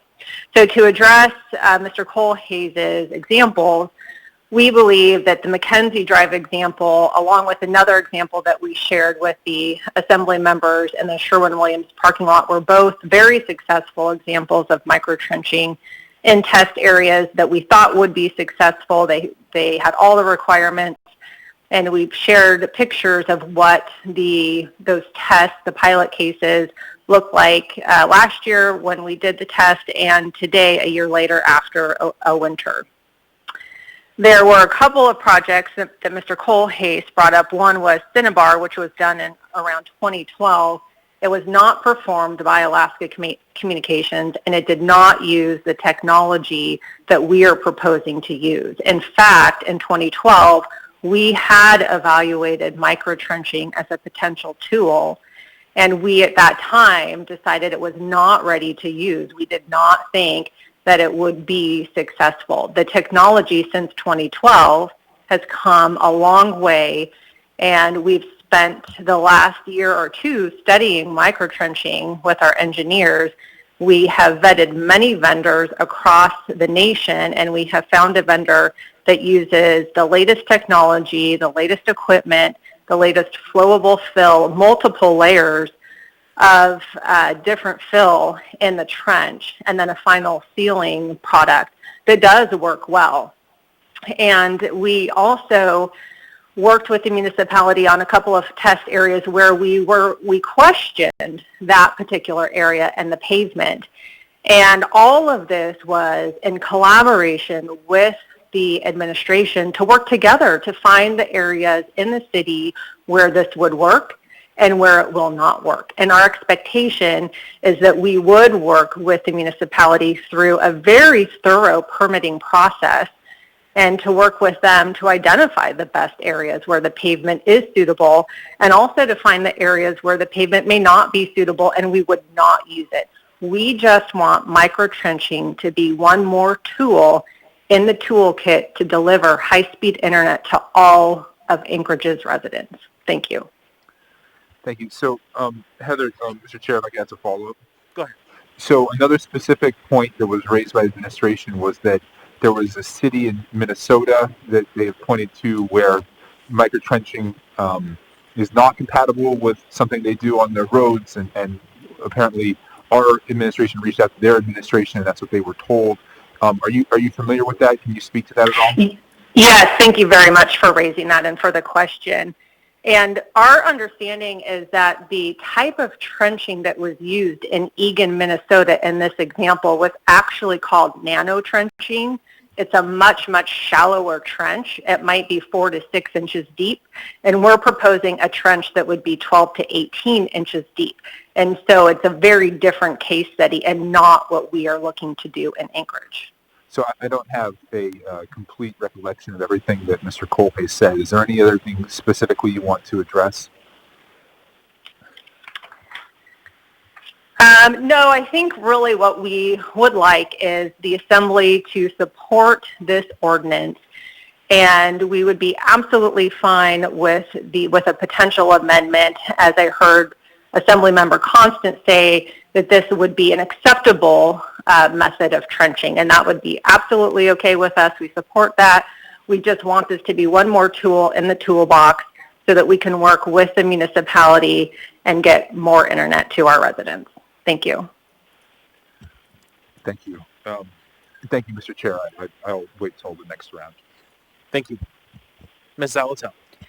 Thank you, Mr. Chair. I actually have two different pieces, but since we're talking about underground microfiber optic cable installation now, and then I'll jump back in for the second half. I move to amend removal of Section 2 of this ordinance in its entirety. For discussion, I'll second that. If I may speak to it, thank you. I appreciate what the sponsors are trying to do here, and I would like to see microtrenching explored so that we can ensure high-speed internet and fiber optic installation, and I think we can head down that path without codifying an ordinance. I think that bringing this ordinance has been a catalyst to get the folks back together again, to get this memorandum of understanding or agreement figured out. But even in hearing from Ms. Kavanaugh, and they proposed trenches at 12 to 18 inches. That's slightly different than the ordinance. I think there are just still details and some refinement that needs to be done. And I feel like if it's an ordinance, it doesn't allow the same flexibility to continue to experiment to find the right formula and recipe for how microtrenching is going to best work in Anchorage for its various applications. So I think there's another path forward. I think it's the more responsive and flexible path, and one that we should follow up on to make sure it does move forward with maybe some reporting back to CEDC or another way. But I think that's the better path forward, and so I don't think we need that in this ordinance. Thank you. Thank you. Ms. Quinn Davidson, do you want to speak to this amendment? Sure. I'm finding it hard at this point to separate my comments on the amendment with sort of general comments. So I'll try to focus on the amendment and wrap it into the general comments. So I'm just really confused by this ordinance, to be honest, and I'm confused by the sponsor's process that they've used. This seems, first of all, to be two really disparate ideas crammed into one ordinance. And I don't necessarily disagree with either of them, but I think there's a lot more information that we have to learn. I will say I'll support Ms. Salatel's amendment to remove that. I think we could bring it back. I mean, my preference would be to use this as a catalyst, as she said, give the admin a certain amount of time to work on this, and then have them come and report back. But just as I guess I should say the rest of my comments for after the amendment, Mr. Chair. But I have a bunch of questions for the sponsors, I guess. Sure. So I'll keep you in the queue for general comment. Ms. Allard, did you want to speak to this amendment? No, thank you. Mr. Weddleton on the amendment? Yeah, I would oppose it, though I would not oppose if for discussion to bifurcate this thing. And then briefly to Ms. Quinn Davidson's point, we actually had a number of items that we were working on for making development in Anchorage cheaper. Some were Title 21, some were Title, and I say we, Mr. Dunbar and myself, some were Title 21, some were Title 24. So we split those two up. The Title 21 will be going through the Planning and Zoning Commission and then coming back to us. And we put these two together because they both deal with Title 24. So they do seem different, but it's still under that umbrella. So it seemed reasonable to put them together. But I think we should deal with this. I think this is important. Timeliness is very important because there is still time in the season for ACS to get out there and lay some optic for people who are in school right now, and they have very slow internet. And we want to do it somewhat quickly because they can't just do, a mile here, a mile there. They got to get a contractor up here who's going to do a bunch in a hurry. And a leisurely way of doing this would put it off till next season. And I think we have a window now where something could be done. Thanks. Thank you. Mr. Dunbar on the amendment? Yeah, thank you. I oppose the amendment, and like Ms. Quinn Davidson, I have a little bit of difficulty speaking to just the amendment, not the ordinance as a whole. I'll just speak to the portion that is potentially going to be cut out. And to go off, to answer Ms. Quinn Davidson's question and to go off what Mr. Weddleton said, not only are these both related to Title 24, they both obviously relate to the right-of-way, and leveraging the right-of-way in a way that we think improves, increases affordable housing, and specifically with Section 2, affordable internet, high-speed internet. So, we talk a lot about, first of all, the very high cost to build in Anchorage, and second, the need for diversifying our economy. And I've been to many of our campaign events, and we speak with our constituents about it a lot. We talk about the need for affordable housing. We talk about the need for diversifying our economy. But sometimes it's challenging to actually pass ordinance that might do that. We know that tech jobs, service jobs, the jobs of the future are going to require high-speed internet. So I absolutely acknowledge the fact that this is not without cost. And, Mr. Colhay stated that his job is to protect the infrastructure of the municipality. And I understand that. I think we all want to protect the infrastructure of the municipality. At the same time, Mr. Dola said, well, the right-of-ways are worth more than $1 billion. Okay.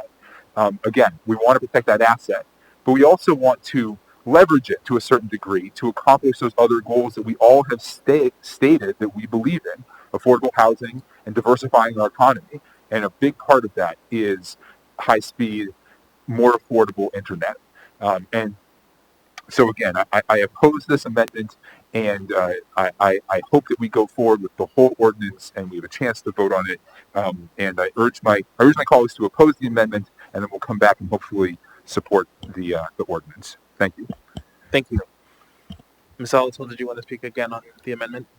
Briefly, I can possibly support the rest of the ordinance without this section in here, but with this section in here, I can't.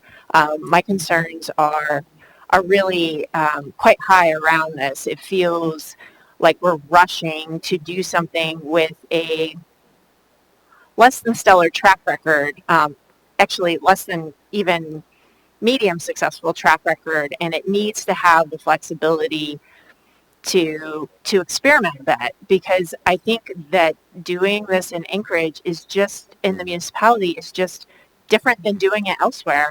I wanted to put that out there, that either we could look at bifurcating the item, or if the amendment were to fail, but I urge you to support the amendment, because there's another way forward, and one that could be proceeded with some urgency. Thank you. I move to bifurcate the ordinance into Section 1 and Section 2. Second. Sure, I recognize you for that. Did you want to speak to that, Mr. Weddleton? To accommodate Ms. Olitel's hopes. Thank you. So I'll go back through the queue again for the folks who are still in. Ms. Quinn Davidson, do you want to speak to the motion to bifurcate? Sure. Yeah, I would support that. I think part of my confusion about this is why, and Mr. Dunbar did speak to that, but why they're kind of squished together. I guess I'm just a little disappointed in the process. Maybe the sponsors can tell me whether this went through committee, but I don't recall it coming to CEDC. And, typically with something complex, this isn't something we all do every day. We would spend a lot of time hearing from different parties, and I felt like that work session on Friday was kind of just an introduction, and there are so many questions, cost to the municipality, all of the things Mr. Cole has raised. I don't want to vote no on these things, but I don't have enough information. So I will vote yes to bifurcate, but I don't think we have the time tonight to go through all the things that we should have done in a second work session. So I would like to postpone and do that so that I can hopefully vote yes when I learn more. Thanks. Okay, so I didn't hear you make a motion, so I'll move on. Ms. Allard, did you want to speak on the motion to bifurcate? No, No. I support this ordinance, but no, I'm good. Okay, thanks. Mr. Weddleton, did you want to speak on the motion to bifurcate? No. Okay. All right, seeing no further discussion, members may proceed to vote. Oh, sure, we'll go ahead and take a short break to figure out.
All right, we're going to go ahead and come back.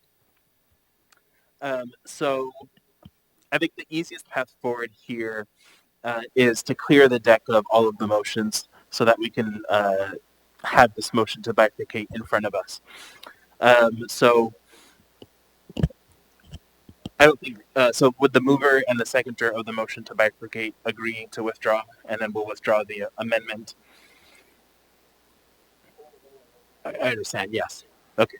And then will the Yes. mover and the seconder of the amendment agree to withdraw? Yes. Okay. So then now we have a clear slate. So is there a motion to bifurcate? I move to bifurcate section 1 and section 2. Second.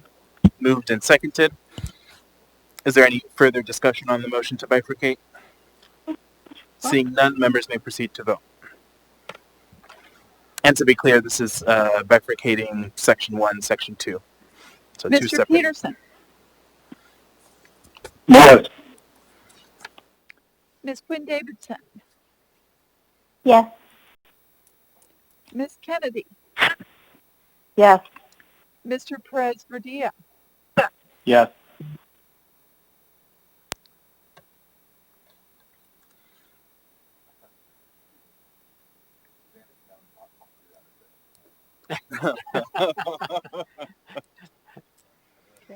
That is true. All right, so that motion is approved 10-0. So now we have two separate issues. And yeah, we might as well bring Suzanne in so she can participate. Okay, well, so we should say I move to approve section 2. Yes, that is true. So we're still on that. She should stay out. Oh, yeah, let's do that. Good idea. So we'll go ahead and do section 2 first. So is there a motion to approve section 2? So moved. Second. Moved and seconded. All right, I'm going to go ahead and go back through the queue, and I'm going to clear the queue this time. So Ms. Quinn Davidson, did you want to speak to this? So we're speaking about number 2? Yes, yeah, we're taking a motion to approve on section 2 is what's on the floor. I would move to postpone to September 29th so we can have further discussion about this. Sorry, I didn't hear you quite well. So it was a motion to postpone to September 29th so that we could have another work session and better understand this. Got it. Is there a second to that? Second. Seconded by Zalatel. Did you want to speak to that motion? Yeah, I mean, I think to some extent I already have, but I find this ordinance to be a little out of nowhere, and I would like to see it go through CEDC if it hasn't already. I don't recall it being there. I'd like to have another work session. I'd like to kind of pick apart all the complaints that the administration has and then better respond to them and really understand how this works in Alaska. And I'm not opposed. I just find the process to not be very appropriate. So I'd like more time. Thank you. Thank you. Ms. Allard, did you want to speak on the motion to postpone? I think we should go ahead and move forward with this. John had stated earlier that we are sort of at the crunch where we can build this during this weather and this time. So I don't want to postpone. Thank you. Thank you. Mr. Weddleton on the motion to postpone. Well, I wonder if I could talk to Ms. Kavanaugh with ACS again. Sure. Is she still on the phone, Ms. Kavanaugh? Hi, I'm here. Yes, thank you. Okay, good. Thanks.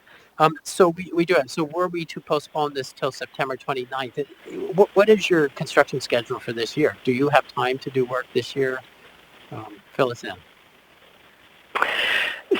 Thank you for the question. We would need to start moving right now to get any work done this year. We need to work with the municipality on the process to get the permits and then mobilize the equipment, which we would bring up to Alaska from the lower 48 because there is not a vendor yet in Alaska that offers this service. So the sooner the better, and if we postpone, we'd be looking at the 2021 build season. Great. Thank you. Thank you. Mr. Constant on the motion to postpone. No, I'm on the main motion. On the main motion. Got it. Okay, seeing no further discussion, I assume Ms. Allard, you don't want to speak again on this? Okay. Seeing no further discussion, members may proceed to vote. I'll put you back. Mr. Peterson. No.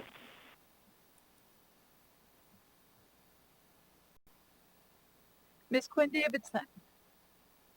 Yes. Ms. Kennedy. No. Mr. Presbydia. Yes.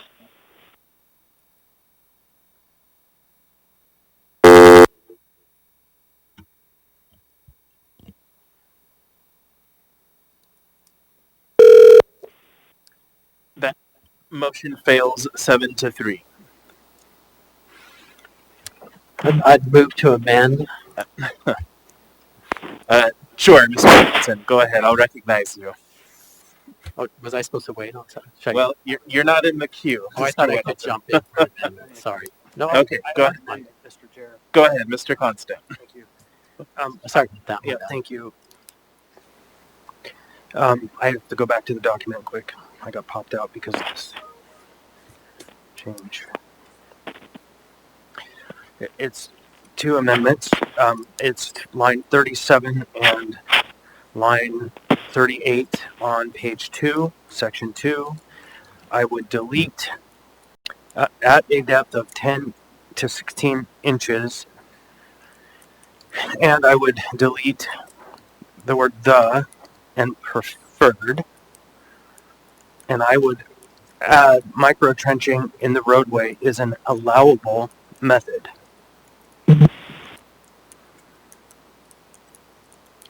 So just simplify that whole line there. Second.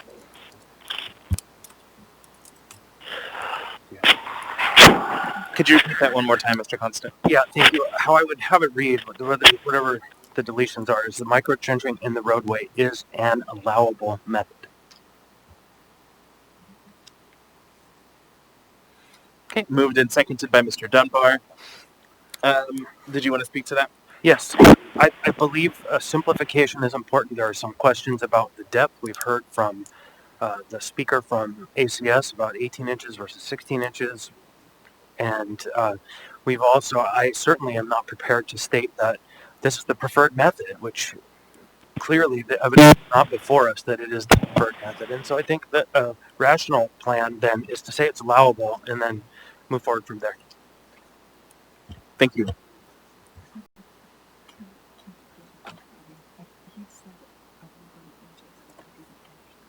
One more time. Do you have it in writing? I don't.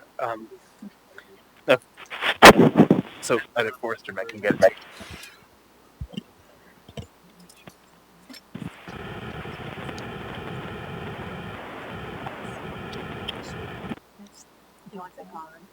That whole phrase going. Okay, got it. I got it. Okay. Ms. Allard, did you want to speak on this amendment?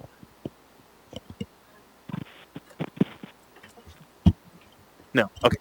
Ms. Alatel on the amendment? Yes, please. To Mr. Schutte or someone from the administration, if microtrenching is an allowable method and this section says amended, what's the process for determining the sufficiency of the plan from a permitting process point of view? Thank you. Through the chair, Assemblymember Zalatel.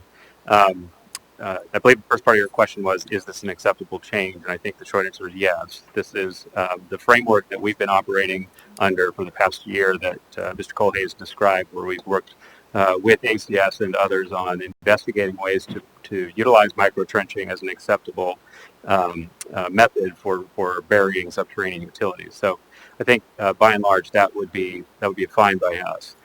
What does the path ahead of us and utilities look like? You heard a description of it provided by both Ms. Cavanaugh from ACS and from Mr.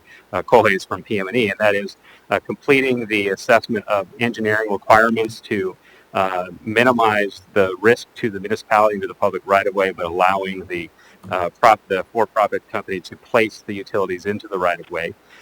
There is a need for a memorandum of understanding or some form of joint use agreement that covers the use of public rights-of-way by a private utility. This is akin to the process that we went through recently with our small cell attachments, for example, that allows private companies to attach to municipal infrastructure. And of course, there's a lot of engineering details that Mr. Colhayes and others would work out with the ACS contractors and ACS design team. Ask a quick follow-up. Thank you. So if this is amended to say this is an allowable use, it's not an automatic use. Is that a fair assessment? It still has to go through the process? Through the chair, Assemblymember Zalatel, yes, I believe that is correct. Thank you. Thank you. Mr. Dunbar on the amendment.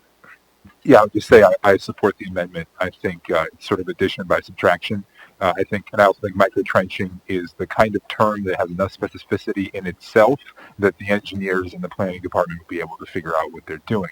And as Mr. Schutte said, this is a fairly high-level policy statement that we're making as an assembly. There would certainly be more details worked out when they actually went to do it at the planning department. So I appreciate Mr. Constant's amendment, and I hope we pass it. Thank you. Mr. Chair, if I may real quick, just a minor correction. This is handled by the project management and engineering department, not the planning department. Thank you. Thanks. Mr. Weddleton on the amendment. Yeah, I'm glad that I was out of order and Mr. Constant was ahead of me. His amendment's better than I would have done. Thanks. I support it. Thank you. Seeing no further discussion on the amendment, members may proceed to vote. Mr. Peterson, Yes. Ms. Quinn Davidson, Yes. Ms. Kennedy, Yes. Mr. Perez Verdilla.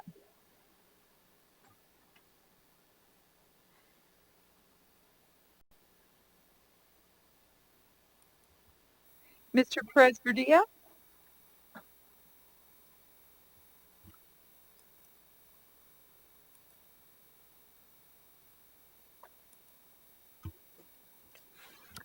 That amendment passes 9-0. We're now back to the main motion to approve Section 2. Ms. Allard? Oh, okay. Is there any further discussion on the motion to approve Section 2? Mr. Chair? Yes, Ms. Quinn Davidson? Sorry, I didn't make time to text you.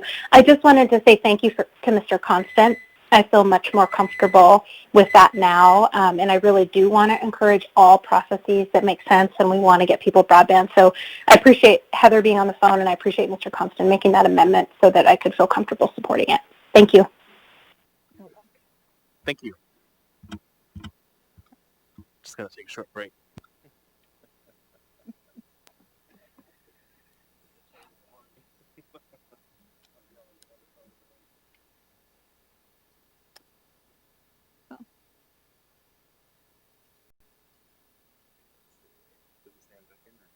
it does show you in.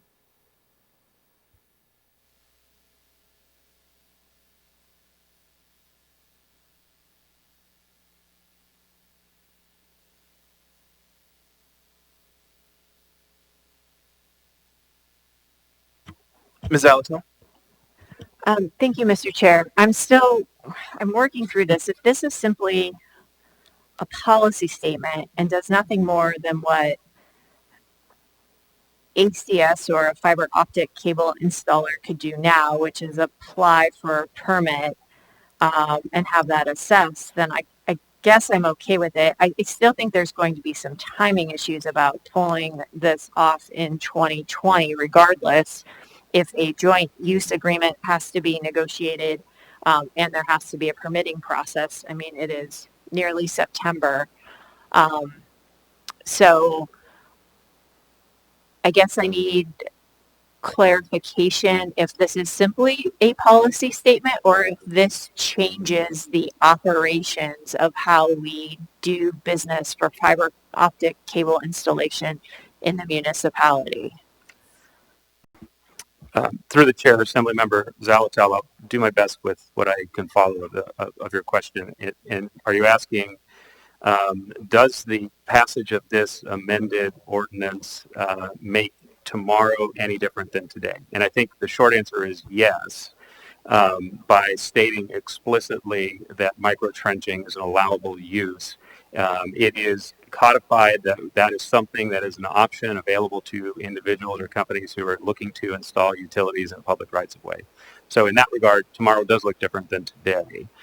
From a practical standpoint, as you heard Ms. Kavanaugh speak earlier, because this is a nascent technology, there is a limited capacity, or actually no capacity, within the state of Alaska to do it. It's very labor-intensive and time-intensive activity that requires long lead times. I personally am a little more conservative than her, and I would not estimate that 2020 construction is a likelihood. But I have always been impressed and amazed by the engineering minds at PM&E and ACS, so that could change. Thank you. Mr. Whittleton? Thanks. I'd like to, if Ms. Kavanaugh is still on the line, ask her the same question and say, are you on the line, Ms. Kavanaugh? Yes, I'm here. Thank you. So the question was, should this pass, what does tomorrow look like different than today for you? So thank you for the question. And to be direct for Assembly Member Zalatel, this is simply a policy statement. And tomorrow would look the same as it does today in terms of how we work with the administration through the permitting process. So there would just be, we would apply for a permit like we always do and go through the same process in order to do a microtrench. Thank you. Thank you. Seeing no further discussion, members may proceed to vote on the motion to approve Section 2. Mr. Peterson? I thought I was in the queue. Oh, excuse me, you are. Go ahead, Mr. Peterson. Thank you, Mr. Chairman. And I actually attended the demonstration project last year and was impressed by the microtrenching demonstration. And I just happened to have had another telecom provider install fiber optic cable in my front lawn about 2 years ago. And I can look out my window and I can still see where the trench was going across my lawn. And I've actually reseeded it twice to try to get the grass to fill in the right places. Anyway, I think this is the technology for the future. I think it's a great improvement over going through there and digging a trench. And I believe that improvements will be made in this technology, like most technologies, and I expect that this will be the preferred method going forward in a couple of years once they get this perfected. Thank you. Thank you. Seeing no further discussion, members may proceed to vote. And again, this is on the motion to approve Section 2. Once we're done with this, we'll go back to Section 1. Mr. Peterson? Yes.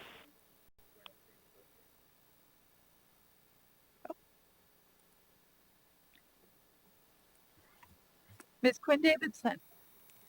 Yes. Ms. Kennedy? Yes. Mr. Perez-Verdia?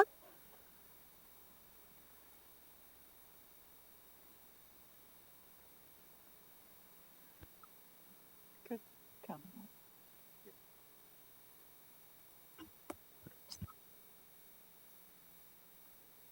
on. That is approved 8-1.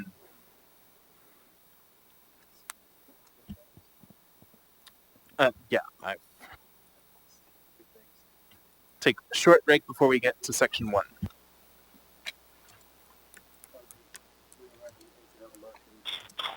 They moved to bifurcate this incidental and above the subsidiary motion, so it would have taken precedence.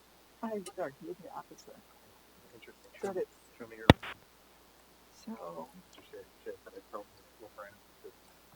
Yeah, she knows. so it's a privileged or a subsidiary, so I believe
to approve section 1.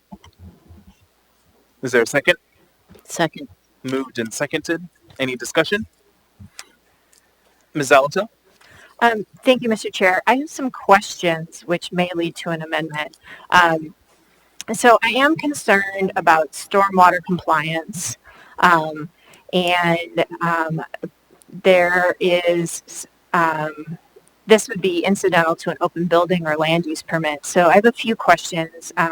Basically, what I want to ensure is that stormwater compliance continues and that the SWPPP, which is the Stormwater Prevention Plan, I missed a piece, but that it attaches to the work being done in the right-of-way if there is an open building or land use permit, because we would be talking about two separate areas, so I'm uncertain if the SWIP, as everyone's telling me it's pronounced, would attach to that other work. So I guess that's my question. Would it attach to the work done in the right-of-way if a specific right-of-way permit was no longer required? Through the chair, I'm going to phone a friend and ask the municipal engineer, Kent Colhase, to speak to the Stormwater Pollution Prevention Plan, SWIP. Provide.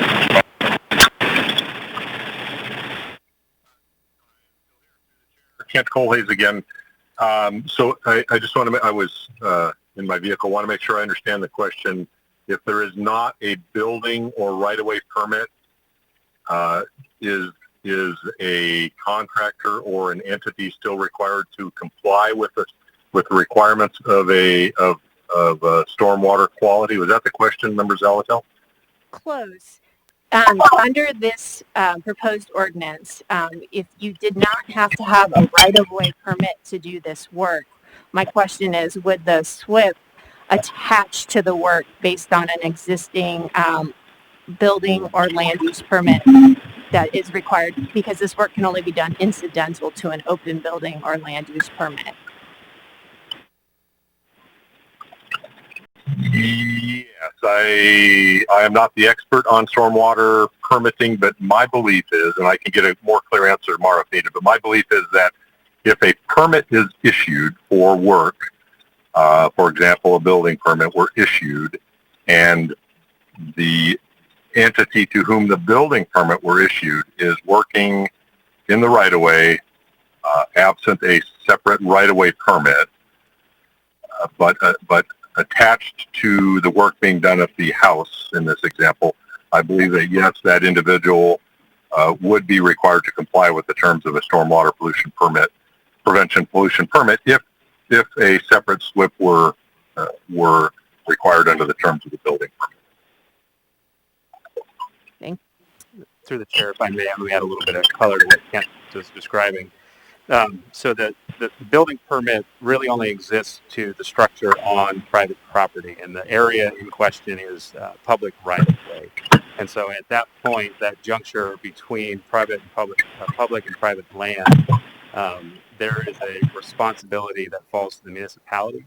So one way of answering your question, I think if you're concerned about potential runoff or stormwater problems that could happen, is there still a hook through the building permit process? I think the short answer is we're concerned that there's none, given that the area in question is part of the right-of-way.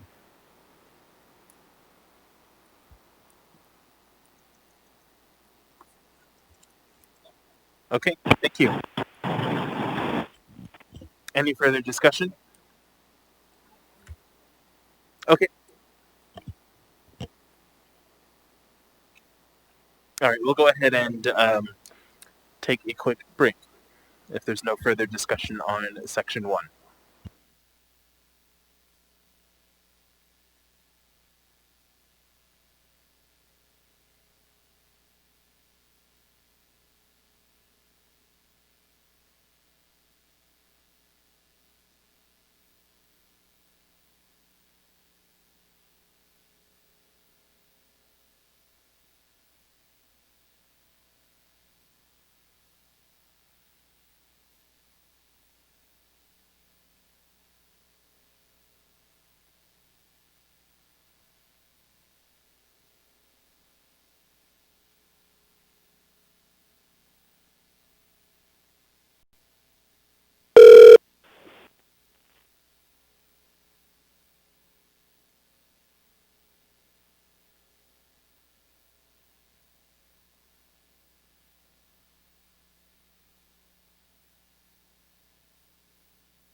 Okay, go ahead, Ms. Alata.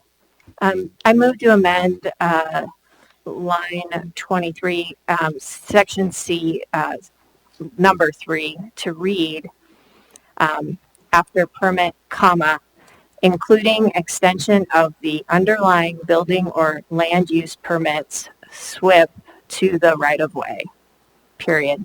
Second. If you could repeat that one more time, and then feel free to talk on the amendment. Sure. It's after number 3, it'd be a comma, including extension of the underlying building or land use permits, SWIP, to the right-of-way, period. The reason for this, and it's just part of the discussion here, is I want to ensure that if a separate right-of-way permit is not required, that the obligations under the SWIP for the building permit or the land use permit that allow this to occur attach to the right-of-way portion, so that we don't have incidental stormwater compliance issues. It's a really important piece to this. It was one of Mr. Dole's major concerns. Our stormwater permit is something we have to be very careful with. So I think this addresses that particular concern and what might be a gap in the current ordinance. Thank you. Ms. Adler, did you want to speak on the amendment? Yeah, just so you know, that's already required. So I'm not really sure why we're putting it in there, but it's already required. I've confirmed it with the builder. Thank you. Thank you. I need to take a short break. What did he say? Did he say It's uncertain.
Mr. Constant, on the amendment? Yeah, I'm curious about the enforceability of this whole function. So I just want to ask that back to Mr. Schutte. How does this get enforced? How does this work? Through the chair, Assemblymember Constant, you have the chief enforcement officer of right-of-way on the phone, Mr. Frost, if you'd like to ask him. Please, through you to Mr. Frost. Did you hear that question? Good evening, this is Jack Frost, Chief Code Enforcement. Thank you. Through the chair, Mr. Constant, if you could repeat your question, please. Just basically, how does this all get enforced? I have some concerns with how it's written and how it's enforced, and I also have some. I don't know how to answer this without responding to some of Mr. Harton's comments that I don't believe are quite representative of how this would apply within the right-of-way.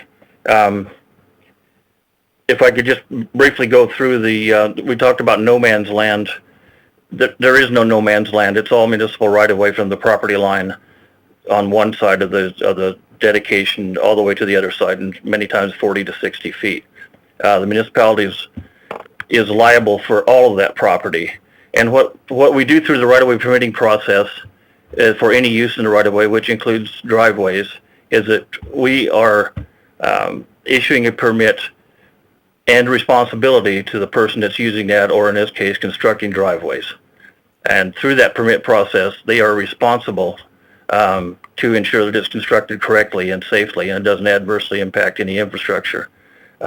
What this would do would be, by not requiring a permit, is completely absolve the builder of any responsibility and any ability the municipality would have of going after any sort of, to have any infrastructure repaired, whether it's existing infrastructure or new excavation, et cetera, that happens to not go well.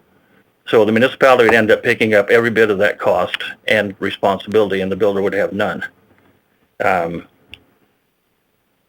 then going through the rest of the ordinance, it's trying to exempt any residential driveways, landscaping, and mailboxes. So anything within, as Mr. Harton appropriately described, from the property line out to the constructed road, there would be no requirement for any permits. Number 1 says does not require excavation within the road prism. The road prism starts 1 foot behind the traveled surface, curb, gutter, constructed sidewalks, etc. Goes toward the property line 1.5 to 1. So there will be always excavation in the road prism to construct a driveway. So it fails on its face right there. Does not conflict with existing infrastructure.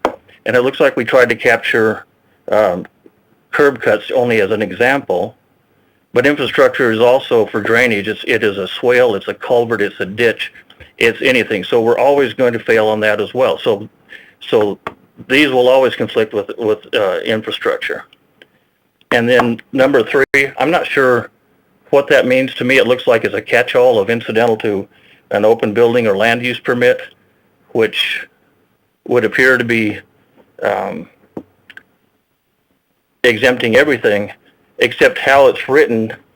These seem to be joining commas that include all these 3 elements have to occur before a driveway permit's not required. So I couldn't, if this were passed as it is, I don't see how it can apply, and I don't see either how it could be enforced. But I want to go back to, if I may, Mr. Constant, can I continue and address a couple other things, please? Thank you. Yes, and also to the amendment, if you know what it is. And actually, could we, just so Mr. Frost is on the same page, could we state the amendment one more time, please? Also, though, just your concerns as well, Mr. Frost, and the amendment. I'm sorry, and all we know is it had to swip to number 3. Is that correct? Correct. The amendment is to number 3. Okay. Going back to the number of municipal inspectors that are on a building site and could possibly identify something to an existing driveway, what was pointed out in the work session, and again reiterated by Mr. Harton, I believe tonight, was that a building inspector could note the width of the driveway, etc. Width of the driveway has nothing to do with the way that the driveway is actually physically constructed. And so that's not even within their area of expertise. So they could not address any constructability issues that would happen there. As far as the SWIP attaching, that's debatable. If there's no right-of-way permit for the construction within the right-of-way, the SWIP obviously is going to go to the construction project. But anything within the right-of-way, I think it's arguable that the municipality may be entirely on the hook, because there is no right-of-way permit that attaches responsibility to the person doing the construction within the right-of-way. They don't have the legal right to use it. There's no permit.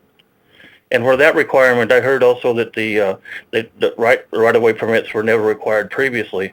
They've been required since May 8, 1973, when Mayor George Sullivan signed it under the combined Anchorage Code with the exact use requirements that are in today's code in that code. So they recognize the responsibility and the need to have that the permits in there to protect the infrastructure and the traveling public, and it continues to this day. So to answer about the SWIP attached to number 3, that may be a question for the municipal attorney. I think it's arguable, because I think the municipality would absorb most of the liability. Thank you. Mr. Weddleton, on the amendment? I wondered if we had a couple of people from the home builders who I believe would be available. One was Mr. Visser as well as Mr. Harden. Do we have those phone numbers? I don't know that they had requested to speak, but they had emailed that they would be available. Mr. Chair, I do have Mr. Visser's number. Oh, great.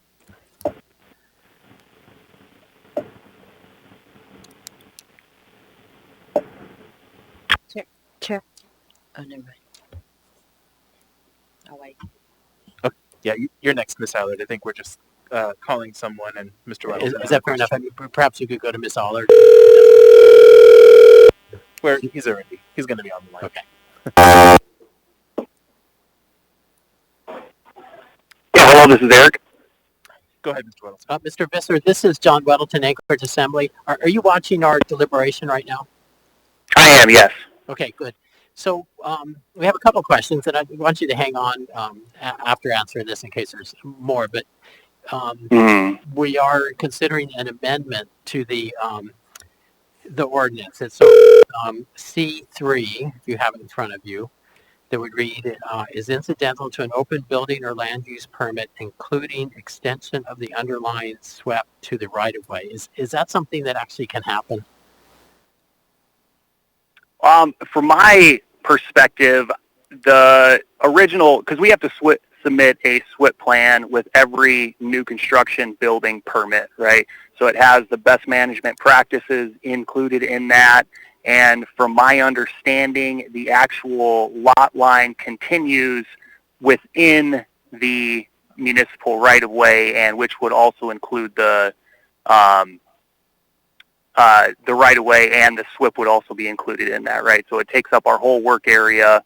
We have to submit drainage plans and all that sort of stuff during our initial building permit as well. So yes, I would say that would be included in that SWIP plan from my perspective. I know Brian Harden, he's an excavation contractor, so he actually deals with the right-of-way on a much more personal basis, day in, day out. So he might be able to speak to that a little better. But that's my thoughts on it. Okay, thank you. So, Mr. Chair, I'd like to call Mr. Harden at some point, too, and I'll let you decide when. If you want to go to us all or... Sure, yeah. If you can go ahead and put yourself back at the bottom of the queue, and then I'll get back to you. Ms. Allard? Is Mr. Visser still on the line? I am, yep. Okay. Mr. Visser, Mr. Cross said that there are, I don't know if I heard him correctly. Could you come back and explain to me if there are muni inspectors on site, please? Yeah, so I think the municipality has like 13 or 14 different inspection criteria throughout the whole building process. One of the final ones is your final structural inspection for your certificate of occupancy. So you'll have an inspector on site, you know, through the foundation phase, rough framing, electrical, mechanical, all that sort of stuff. So these guys are on site. They see the building process throughout the entirety and can inform other municipal departments if there's any sort of other issues dealing with the building site, whether it be, you know, dirt on the roadway and that sort of thing. And I'll just bring up the fact that there's been some comments about how the municipality says it's in code right now that builders are not allowed to track any sort of dirt or rocks or anything like that onto the road. I challenge them to go look at every SWIP plan that's currently submitted to the municipality, and they all clearly state that you have 24 hours to clear the roadway of any dirt, rocks, grime, or anything like that. Yeah, there's best management practices in place. They call them BMPs, where you can have sort of gravel, you know, on the outside of the lot. Apologies, go ahead. Sir. Sorry. It looks like we might have lost our members on the phone, so we're going to connect to them really quick so that they can hear what you're saying. Okay.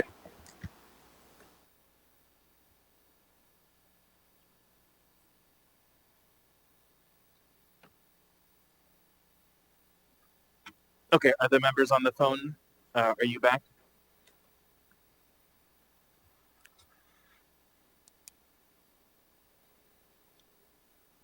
Ms. Quinn Davidson, Ms. Kennedy. Can you hear me? Yep, this is Mr. Presbury. I'm back. Kennedy. Can you hear me? Yep, this is Mr. Presbury. I'm back. Who's that? Okay. Ms. Quinn Davidson, are you back with us? Yeah, I'm here. And Ms. Kennedy? Yes, I can hear you now. Thanks. Okay, great. Go ahead. Please continue, sir. I apologize. I'm not sure where they got cut off, but I'll just reiterate my last point that every SWIP plan that gets submitted to the municipality with these new building permits or any sort of permit that requires a SWIP actually has stated in that SWIP plan that contractors have 24 hours to clear the road of any sort of dirt, rocks, and debris. It's incidental to construction. It does happen. There's gravel pads that we can put out in front of job sites to try and, clear rocks and dirt and grime off of, dump trucks or equipment that's running in and out. But it does allow us that flexibility to have that time allotted to us to get that dirt cleared off the road, because it's really challenging to, mitigate that 100%. And I think all agencies are very aware of the dirtiness of construction, and they give us that flexibility. So. Thank you. Mm-hmm. Ms. Zalatel on the amendment? Yes, for Mr. Visser, please. So right now, if you pull a building permit, does that SWIP apply to the right-of-way, or does the right-of-way come with a separate SWIP? A right-of-way permit come with a separate SWIP? So the SWIP applies to the property itself. Okay, so does the right-of-way, if you have to get a right-of-way permit, do you have to submit a separate SWIP? I think the SWIP, if you have to get a right-of-way permit, would apply to the permit, the right-of-way permit, and the building permit itself. I don't think there would be two separate SWIPs in that instance, no. Okay, thank you. Thank you. Mr. Dunbar on the amendment. Yes, thank you. I urge support of the amendment. I think that the builders are saying we think the SWIP applies. The administration is saying there might be some ambiguity. So let's just amend it to make sure we're all on the same page and accomplish the goals that we all want. We want the SWIP to apply, and the builders think it does apply. So I suggest we pass this amendment and get back to the main motion. Thank you. Mr. Weddleton? I think Mr. Dunbar's statement is adequate. I was going to call Mr. Harden, but I think we're basically saying make it apply. So thank you. Thank you. Do you have another? John? With that, members may proceed to vote on the amendment. You want to do another? Oh. Mr. Peterson? Yes. Sorry, it's losing track. Ms. Quinn Davidson? Yes. Ms. Kennedy? Yes. Mr. Perez-Verdia? Yes. That amendment is approved 11-0. We're now back on the main motion to approve Section 1. Ms. Zalatel? Yes, thank you, Mr. Chair. I have one more amendment to add a Section 4 under C that would read, requires completed inspection and approval of the right-of-way to close the building or land use permit, period. Is there a second? Second. Discussion. Okay. Moved and seconded. Do you have that written? Yes, I do. And I'll read it again, too, for everyone. It would read, requires completed inspection and approval of the right-of-way to close the building or land use permit. And the reason for the amendment is if there is nothing governing the right-of-way, we need to ensure that the right-of-way is buttoned up appropriately before closing the underlying permit that the work is incidental to, that it's being done under, which is an open building or land use permit. It just completes the loop. Thanks. Thank you. Mr. Weddleton? Mr. Visser, Mr. Visser, are you still on the phone? I am, yes. Were you able to understand that amendment? I did not actually understand that, no. I apologize. probably be best if Meg repeated it instead of me. And so Meg's going to repeat it, and then I'd like to hear what your thoughts are. Okay.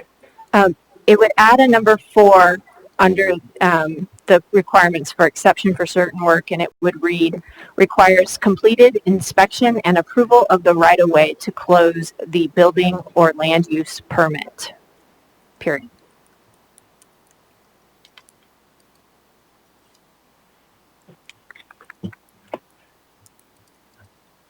I don't think I could speak to that right now. I'm not sure exactly what ramifications that would have. Thanks. Yeah, I'd like to address it. So I'm a little concerned right away would be quite broad then, because that extends across the street to the next property almost.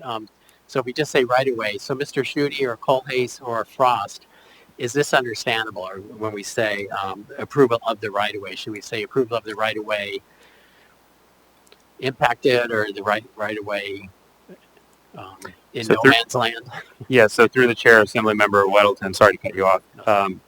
The way that, I believe the way that it reads now, if you add this number 4, perhaps if you also added an and at the end of number 3 to help make that clear. I do believe that that ties the right-of-way inspection that Ms. Zalatel is suggesting to the permit itself, the incidental permit. It would not allow a right-of-way inspection of right-of-way across the street from the incidental permit.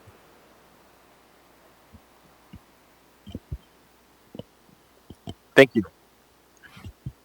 Is there any further discussion on the amendment? Seeing none, members may proceed to vote. Mr. Peterson? Yes. Ms. Quinn Davidson? Yes. Ms. Kennedy? Yes. Mr. Perez Verdilla? Yes. That amendment is approved 11-0. We're now back on the motion to approve Section 1. Mr. Weddleton? I want to clarify something. Now, Mr. Schutte had suggested that at the end of item, number 3, as amended, that the word "and" would be added. Is that like a Scrivener's thing, or do we need to? Okay, so that's in there. And a question for Mr. Schutte or experts above. Is there anything in this that would prevent someone, should this pass, going and just getting a right-of-way permit and doing it the way it's been being done?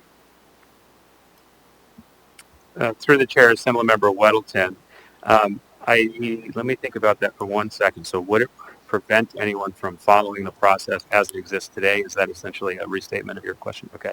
I do believe it would, only in the sense that you're changing changing the code to not require a permit. I don't know if it is legally permissible for someone to request a permit for which they don't need a permit for. That was a very weird way of saying it, but I don't think you can request to be permitted to do something that you don't need a permit to do. Thank you. Ms. Zalatel? Yes, thank you, Mr. Chair. I have a question about the overall effect of this exception. After listening to Mr. Frost, is it the administration's position that without a right-of-way permit, there is no permission granted to do work in the right-of-way? I guess if the municipality owns the right-of-way or is the one that grants permission to utilize the right-of-way, how are we granting permission to do the work in the right-of-way without a right-of-way permit? Yeah, I guess I've asked that twice, 2 different ways. So through the chair, Assemblymember Zalatel, I'll kick it off and then ask Mr. Frost, who's on the phone, to finish the thought. But I think if I understand your question correctly, you're asking about general work within the right-of-way that would require a right-of-way permit, which would still be required even with this ordinance. This ordinance, the way that it is worded, is trying to tie the construction of a driveway or other work done within that no man's land between the edge of what most people think of as the right-of-way, which is the backup curb or backup sidewalk, and the private property line. And I think that this language is drafted specifically enough that it would apply in that very, very narrow instance, but should not impact further work, typical work in the rights of way that does require a permit. And would like Mr. Frost to comment on that, please.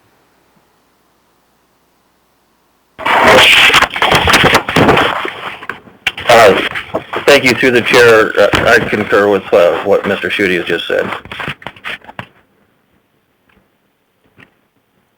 Thank you. Mr. Dunbar. Thank you, Mr. Chair. So I obviously urge my colleagues to submit this ordinance or this section of this ordinance. I believe it's and Ms. Zalatil sort of got at this, but I think it's important to remember this is a narrow ordinance. We're not talking about any kind of construction in the right-of-way. We're talking about residential driveways, landscaping, and mailboxes. We're talking about things that generally are necessary to do residential construction that people want, but are not, we don't believe damage the road prism, obviously, or other significant holdings in the municipality. So we're trying to balance the interest here. And I will say that although he spoke in favor of the ordinance, Mr. Harton, I do sort of disagree with his characterization and agree with the municipality. There is no man's land in our right-of-way, or really anywhere in Anchorage if you're involved in construction. We know that there is value in all of these assets. There's a tremendous value in the right-of-way that the municipality holds.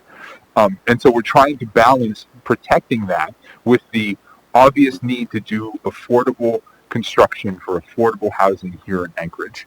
I want to thank Ms. Zalatil because I believe her amendments have further clarified and strengthened this ordinance and perhaps tilted it a little bit more towards the municipality's interest in sort of absolute pristine protection of the right-of-way.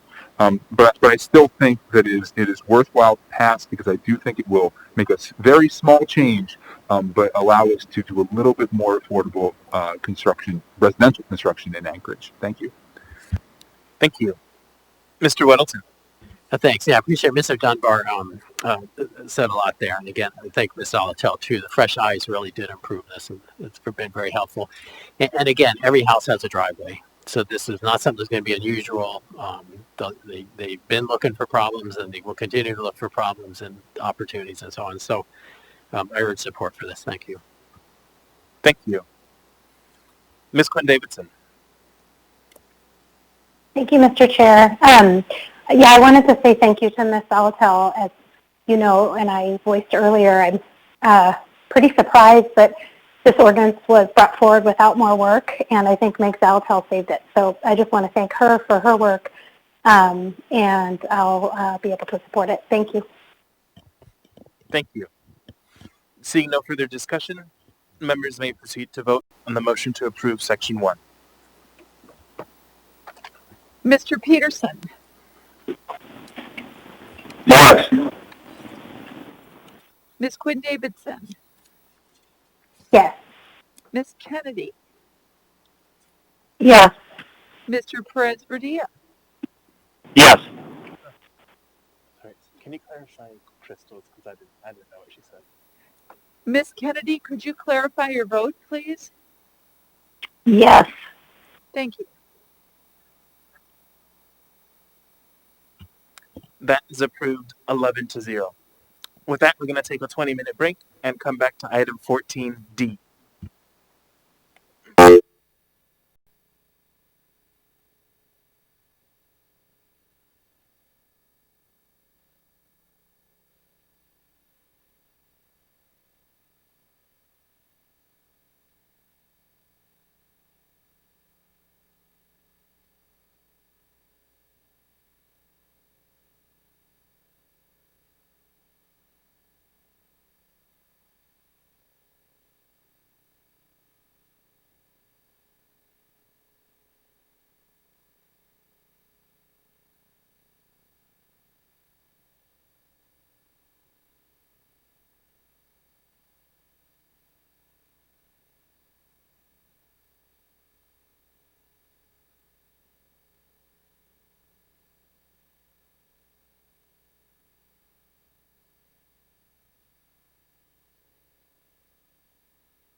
started yet. It's going to be another few minutes.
Can I get started?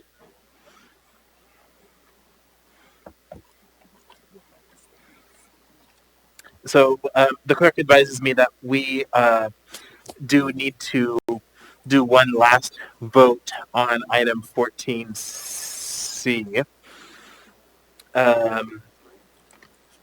On basically the remainder, the whereas clauses, etc.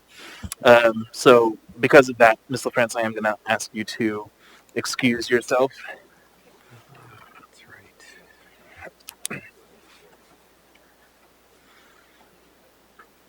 Do we need another motion for that? Or? Okay, got it. So with that, there's already a motion to approve, so we're just going to go based off of that motion. And I will go ahead and ask for the vote. So members may proceed to vote. Mr. Peterson.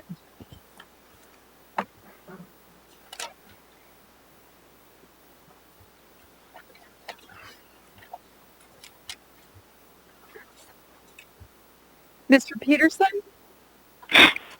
Yes. Ms. Quinn Davidson? Yes. Ms. Kennedy? Yes.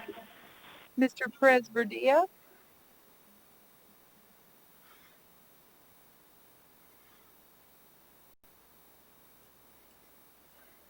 Mr. Perez-Verdilla?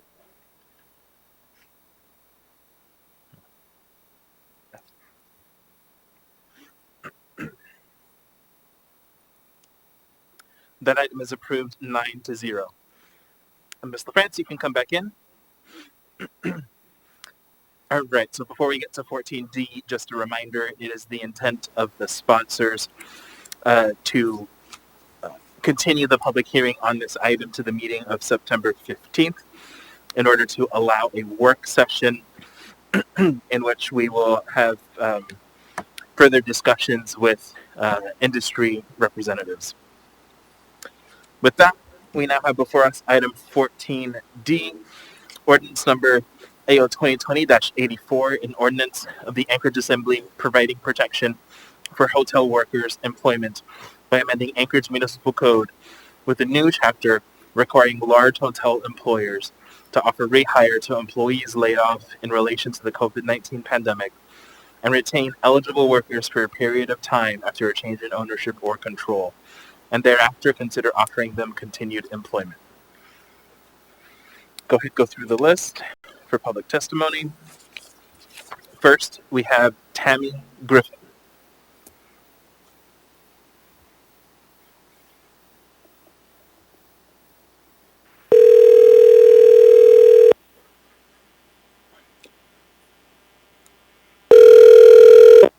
This is Tammy.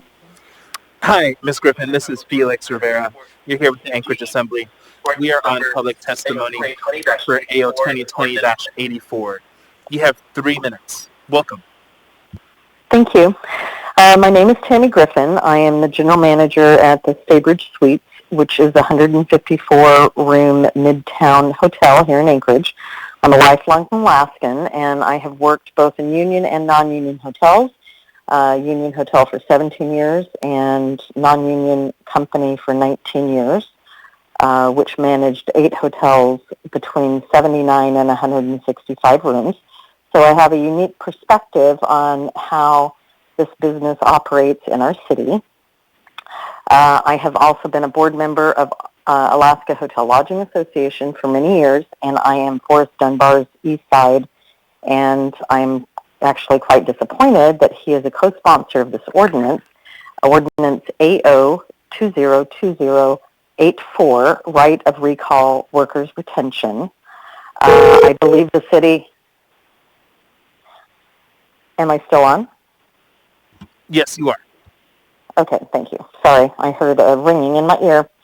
The city is overstepping by forcing a union-style collective bargaining agreement to go into place for owners and staff that have chosen to not be a part of a union.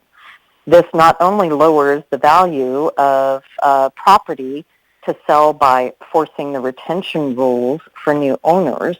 In 2020, I believe by far this will be the worst crisis hotels in Anchorage has ever faced, potentially, of course, across the world. Many have closed, and some owners will not make it through the winter here in Anchorage. Adding additional regulation to an already stressed owners and hotel management team is just crazy. This is an at-will work state. Management teams need to be making hiring decisions based on skill sets, not on seniority. We do not have the luxury of large HR offices and staff to help us navigate these new regulations. If you're looking to actually help hotel owners, please consider a reduction or an elimination of property tax or hotel bed tax, which would be an immediate relief with no need to manage applications for assistance or setting up any kind of a new commission to manage this AO 2020-84. It's my understanding that the Assembly has, or the city government has allocated $20 million in CARES Act funds to focus on the tourism-related businesses. And yet you are here tonight prepared to vote into ordinance a list of new regulations that will cost owners time and money. This is a misguided ordinance pushed by union bosses in the lower 48. I'm hoping that my assembly does not work for the union And I think you are trying to help our hourly associates, but the best way to help hotel employees is by helping their owners. Interrupting, ma'am, but your time is up. Thank you for your testimony. I have a question for you, though, from Ms. Kennedy. Thank you, Mr. Chair. Thank you for calling in and testifying. I think this is definitely, it's going to be a good conversation here today, because I think a lot of it has to do with kind of our economic outlook in this community. And you touched on it just a little bit, talking about, just seeing who might be getting through the winter. And I just wondered if you could expand on that a little bit, to talk a little bit more about what kind of outlook your industry really does have here in the municipality of Anchorage. You kind of what's going on right now, and what do you think is really coming in the near future, just in terms of the survivability of some of our hotels? Thank you. Yes, thank you for your question. I can't speak certainly of all hotels, but I can speak of my personal experience with revenues well below 50% from prior year. And I'm not worried about paying the electric bill in August. I'm worried about paying the electric bill in November, December, January, which are typically our slowest months of the year. And several hotels have already shut their doors to save owners who own multiple hotels. And this ordinance would lower their ability to even sell them. So, the forecast is pretty rough for our industry over the course of the coming winter. And I've been in it for 40 years, and this is by far the worst that we've ever had to deal with. And I am concerned about hotels not making it through the winter. Okay, thank you very much. Thank you, Mr. Chair. Thank you. Thank you for your testimony. Next, we have Joseph Young.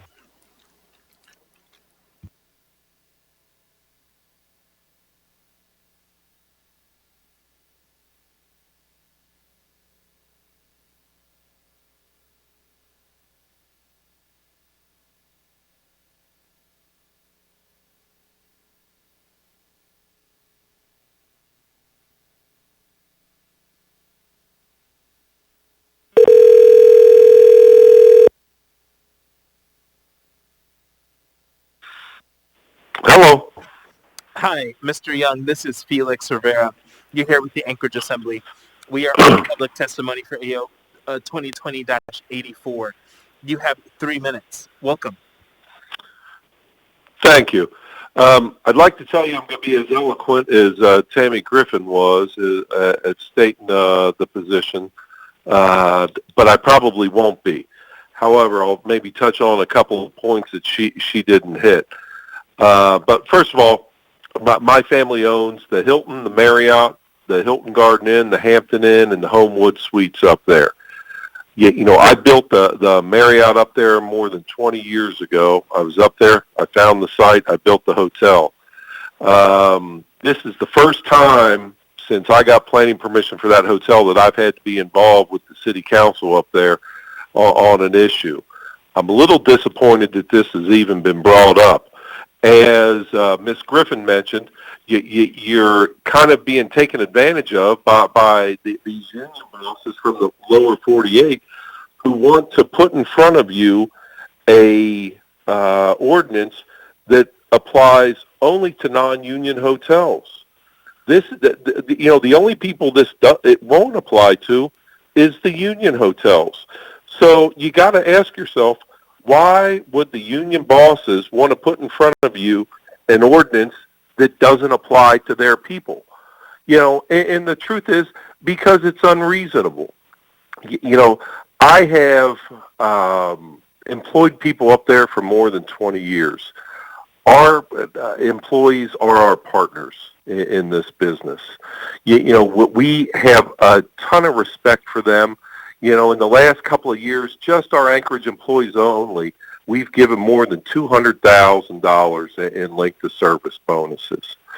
And, that's because we 100% respect the fact that they stick with us year in and year out.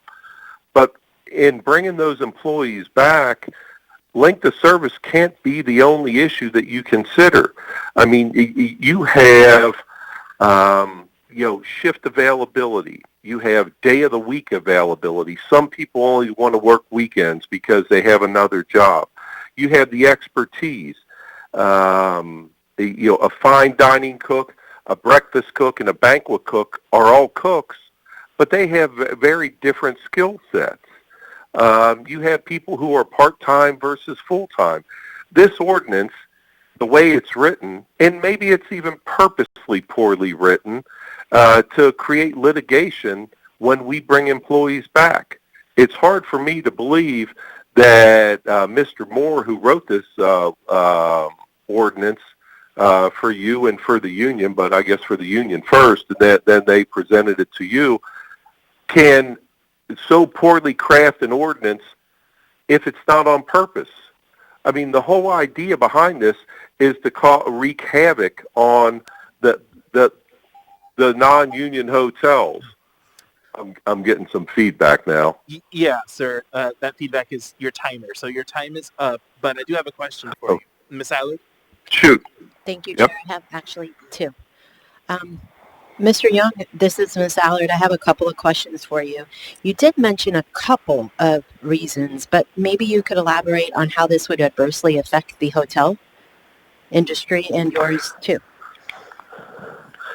Well, the truth is you don't have to worry so much about the hotels. You should worry about the employees. And I know that this is coming from a good place for you, from, all the members of the Assembly. You want to make sure that we bring back the employees who've worked for us for a long time. And believe me, we intend to do that. But you can't force feed that to us. You can't tell us that here's the one criteria of someone's employment that you can consider in bringing them back. Like I said, we wouldn't give bonuses to employees if we didn't respect the fact that they stick with us year in and year out. So we respect that. Every hotel manager up there respects that. But you have to also understand that there are a lot of other issues that figure into who should come back and when. Let me give you a simple example of two bartenders I have that work at one of my hotels. One's been there 16 years and works 2 days a week. Another one's been there 15 years and works 5 days a week. When I have a bartender shift open, do I bring back the guy who's been working there 2 days a week, who it's just a pickup extra money job for him? Or do I bring back the guy who's been working there 5 days a week for the last 15 years, who supports his family with this? And if the 2 day a week part-time guy turns me down for the job and says, look, I'm going to wait, you let me know when I got weekends open, do I notify unemployment that he's just turned me down for return to work? I mean, like I said, this is so poorly crafted. The intent is to wreak havoc on the non-union hotels. And when you look at the supersession paragraph there, it clearly allows the union and the hotel to waive this for a union hotel. Why would you put that in there if this is such a good ordinance that should help the employees? Mr. Young, I'm going to ask you a couple more questions. So it sounds like that you agree you want to help out the little guy and make sure that we continue to move forward without the union's involvement. So here's my last question to you. Can this interfere with any of your current contracts that you might have? Contracts with who? With anybody? I mean, the truth is, business is so bad right now. I really don't have any business. I don't have really any contracts. I can't tell you that I have contracts that this would interfere with. No, I can't say that. Okay, thank you. Thank you. Ms. Kennedy. Thank you, Mr. Chair. Mr. Young, I am kind of reading one of your previous emails and that you sent in as testimony on this, and you mentioned something about how you have actually been trying to take care of the employees that you do have, even though they're out of work and you're seeing such a depleted number of customers and that. But can you expand a little bit on what you are trying to do to kind of take care of some of your employees? Sure. I mean, look, we don't have an obligation to do any of these things, but you know, with the employees that we've laid off, I mean, we continue to pay their health care, you know, the company's end of their health care. We don't want them to have to go on to COBRA. As a father of a 26-year-old next week, I have a daughter going on to COBRA, and I look at what she has to pay, and it's amazing, you know, how expensive COBRA gets. You know, healthcare gets out of my control when you go to COBRA. We didn't want that to happen to our employees who are on our healthcare plan, so we continue to pay that. We think that it's the right thing to do. We're trying to bring back employees, and if you handcuff us with this legislation, all you're going to see is a bunch of frustrated employees who have been working together for years and years, who understand that maybe Bob supports his family and Joe doesn't support his family with this job, and Bob should come back. But I got to bring Joe back because the city of Anchorage told me this is the way you got to bring him back. And that's just not fair to the employee. It's horrible. Thank you, Mr. Young. Thank you, Mr. Chair. Can I one more question? Sure. Oh, thank you. Mr. Young, the other thing I wanted to know is, I mean, obviously you have concerns about potential litigation against you and your company if this passes and there's some complaints about how the rehiring goes.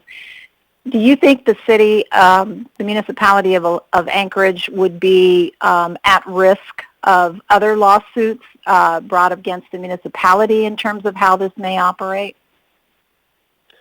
You know, I'll be honest with you. I've worked in the hotel business since I've been like 13 years old. I'm not an attorney, won't pretend to be an attorney. I'll leave that to my attorney to tell you the litigation that could be brought. I will just tell you that I think it's not good policy for the city of Anchorage to bring an ordinance that allows for litigation on the ordinance and shift that litigation to the judicial system rather than police it themselves. If you want to bring the ordinance, and you should have to enforce it. So to shift that, and even so far as to let third parties bring litigation, I'll give you an example my attorney gave me. Potentially, Unite Here could bring litigation against me at the Marriott, where they represent no employees, if Unite Here thought that I was bringing employees back, not in compliance with this this ordinance. How does that make sense? I mean, you got to believe that you would at least expect the affected party to bring the litigation, not some third party. I mean, it's horrible. I mean, if you ask a union to craft an ordinance for you, this is exactly what you get. You know, one that allows them to do whatever they want to non-union employers. It's horrible. Thank you, sir, and thank you, Mr. Chair. Thank you. Ms. Allen. Thank you, Chair. This is a two-parter. Mr. Young, could this affect current employees' pay? I don't think so. No. I mean, look.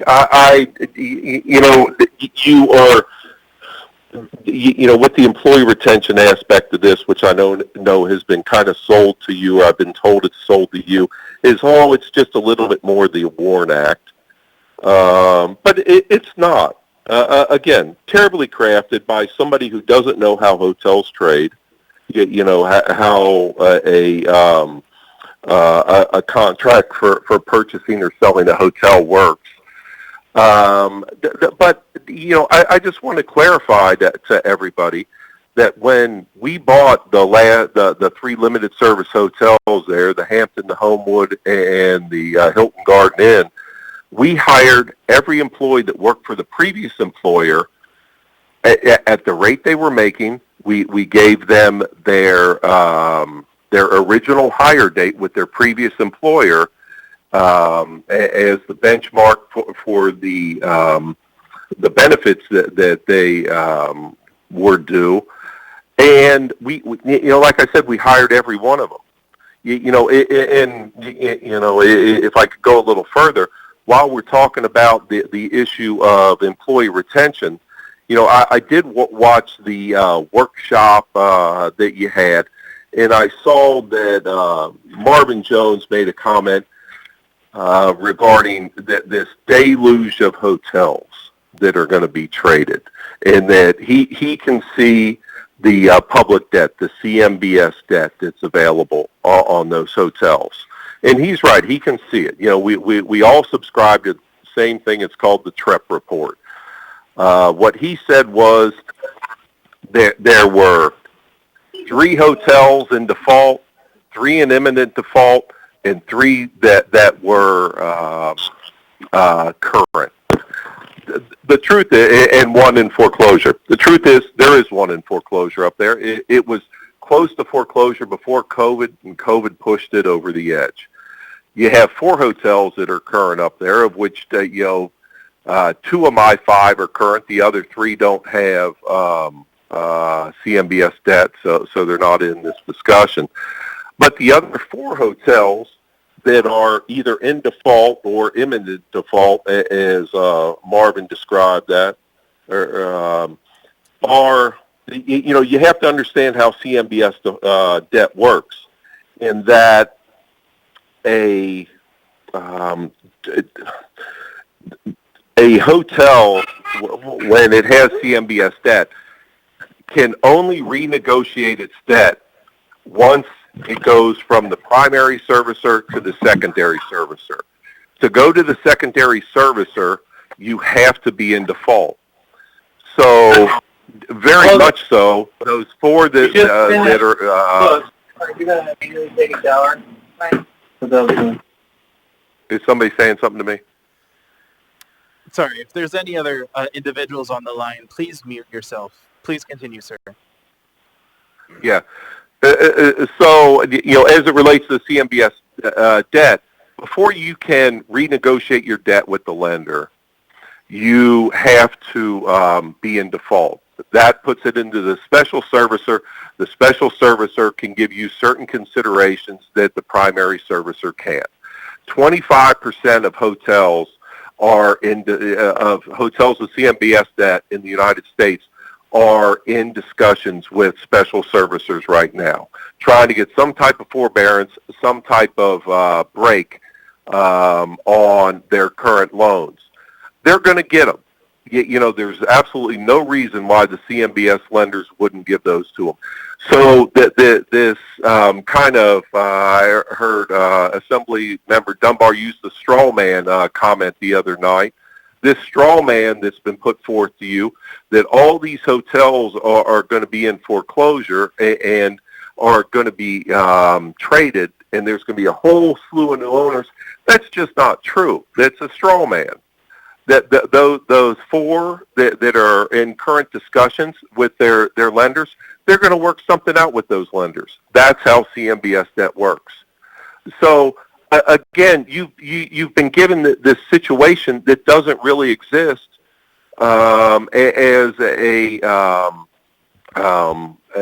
crisis that's coming down the road, and it's not going to happen. So sure, that's all I have to say. Last question. Mr. Young, I'm going to ask you this question. If you can just kind of be just a little shorter on it and quicker to it. Would sure. Thank you. Could this financially be detrimental to the hotel industry in the part where that they're not actually helping the local workers, that they're actually hindering them as to how many you could bring on board and how many you can employ, that it might in turn lay some off and not have positions available for them with unionization? Well, certainly, look, with the aspect of you're telling me who to bring back, sure. If I have to bring back a breakfast cook, but the only work that I have is for the banquet cook, I've got to turn down the banquet business, because the next guy in line is a breakfast cook. So everybody has to sit with their hands folded and wait for me to get enough breakfast business for me to bring the breakfast cook back, because I can't do anything past him. I have to wait until I have enough business for the next guy with seniority to come back before I can move on to the one after him. So, it would be horrible for our industry. Thank you very much, Mr. Young. You're welcome. Thank you for your testimony. Next, we have Alicia Maltby.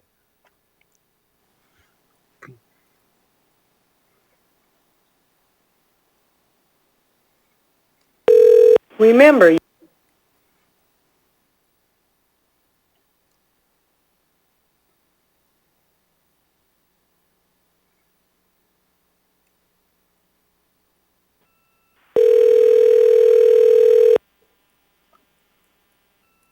Alicia.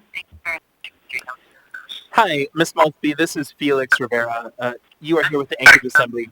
We're on public testimony for AO 2020-84. You have 3 minutes. Welcome. Thank you. My name is Alicia Maltby. I am the President and Chief Executive Officer of the Alaska Hotel and Lodging Association. I've had the privilege of representing hotels and lodges in Alaska for the last 6 years. I am testifying this evening in opposition of the proposed right of recall and worker retention ordinance. You will or already have heard from many of the amazing dedicated hospitality leaders that I represent this evening. And if it's not clear by now, this is not something that these businesses are willing to support. This ordinance will further destabilize and aggravate our already struggling hospitality community. The future is unclear, and this is not the time to push policies that will further impact the industry negatively and is completely counterproductive to the recovery efforts that this body has been promising will come for these businesses. The mere fact that several members of this assembly have and must ask how business would be negatively impacted is an example of why the industry has such an opposition to this ordinance. The hospitality industry is making every attempt to retain and recall their employees as business demands allow them to do so. But the fact that civil litigation could be imposed upon a business for not rehiring their most senior member of the laid-off workforce is very troubling. Simple human error could open hotels up to frivolous lawsuits, further impacting not only the overworked management teams, but their bottom line as a whole, which due to the forced shutdowns and reduced operations could completely shut down their businesses. Isn't the idea of recovery to help business rather than to constrain it further? The language in this ordinance was, is, and has been proactively brought to the table by the local Unite Union. But don't be fooled into thinking that this is a local effort to protect local workers. Rather, it is a national push and a futile attempt at a membership drive. I understand the premise. My membership dollars have been challenged due to COVID-19 as well. But to take advantage of the current global health crisis seems like the wrong approach. The fact that the mere mention of collective bargaining agreements is written into this ordinance is very telling and, again, very concerning. It is very frustrating that hotels and lodges that have chosen to not operate under a collective bargaining agreement would be forced to operate as if they have one in place. What is the municipality gaining from this ordinance? At the very least, if we have no way of swaying this body's vote, we would ask that a right to cure clause be added to this ordinance to at least give owners and operators time to fix any oversight that might result during the recall process. I have been asked several times over the past week what a good solution for relief would be for these businesses, and our answer is simple. Additional resources for monetary relief, either through additional CARES Act funding that is easily accessible and not just an empty promise, or perhaps the suspension of the overnight accommodations tax until the effects of the pandemic are no longer impending would suffice. Regardless, implementing additional policies and ordinances that will prevent these businesses from recovering from a health crisis they did not create is not the answer.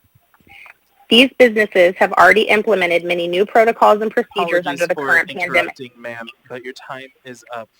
Thank you. I have a question for you, Miss Allard. Okay. Thank you. So I'm looking at your written testimony in front of me, and it looks like you only have 3 more sentences. Could she just finish up these 3 sentences to kind of conclude what is Sure. okay, Chair? Ms. Lopley, can you please just finish this last little part of your testimony, please? Absolutely. Thank you. These businesses have already implemented many new protocols and procedures under the current pandemic just to operate. The time and attention required to provide a safe and healthy environment for hotels and employees is already straining a tight budget.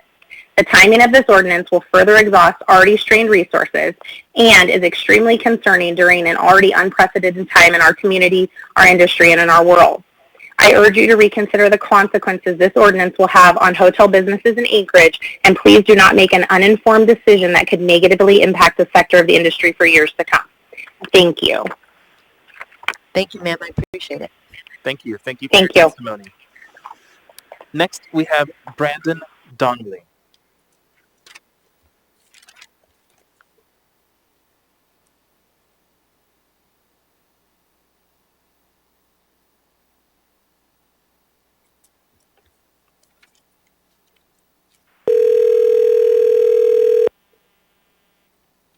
So this is Brandon. Hi, Mr. Donnelly. This is Felix Rivera. You're here with the Anchorage Assembly. We're on public testimony for AO 2020-84. You have 3 minutes. Welcome. Thank you, Mr. Rivera. Good evening, Assembly members. My name is Brandon Donnelly, General Manager at the Anchorage Marriott Downtown. I have lived here in Anchorage for the past 8 years, residing in the Abbott Loop community. I have worked in the hospitality industry for nearly all my working life. I have worked in every department from housekeeping to front desk, working my way into the GM position. The hospitality industry is what brought me to Alaska and has given me innumerable opportunities for both my professional and personal growth. I am perplexed as to why we would need such an ordinance in place to rehire hotel workers. At my hotel, we believe that it is the people who work there, not the building, that makes us one of the best hotels in the state. When Emergency Order 1 came out on March 16, 2020, in response to the COVID-19 pandemic, I had to lay off some of my most loyal employees, most that have been with our hotel since the early 2000s. This was the hardest thing I've ever had to do in the life of my hospitality career. To say it was gut-wrenching would be an understatement. If you told me a year ago that this is how I would have to spend my time in March, I would not believe you for a moment. Then Emergency Order 10 came out on May 25th, 2020, and we were able to reopen our bar and restaurant for dine-in service. I was elated to be able to call back some of our employees. We were able to rehire 2 of our food and beverage employees that have been with us here since 2006. We also were able to host a small meeting in July and called back a banquet server that was with us since 2001. On July 31st, 2020, Emergency Order 15 came out, once again shutting down the operation of our restaurant, bar, and dine-in service. I had to yet again lay off the employees that we had brought back. This was even harder than the first time. As we approach the end of August, we are uncertain how September will look and when we will be able to rehire our employees back. This proposed ordinance does not take into account full-time versus part-time employees, shift availability, area of expertise in job classification or experience.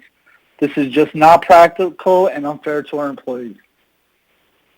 The hotel industry as a whole is uncertain how the future will look. Trying to answer questions from our associates when they can return to work are hard to answer. One day the industry will bounce back, and we will not hesitate to call our employees. When that will be is a question I ask myself every day, and is something that keeps me up every night. No one wants to bring their employees back more than I do. My employees did not ask for this ordinance. Isn't it their right to trust in their employer? I feel that the hotel industry is being unfairly targeted with this ordinance. Please vote no in this ordinance, and this is not needed in our industry at this time.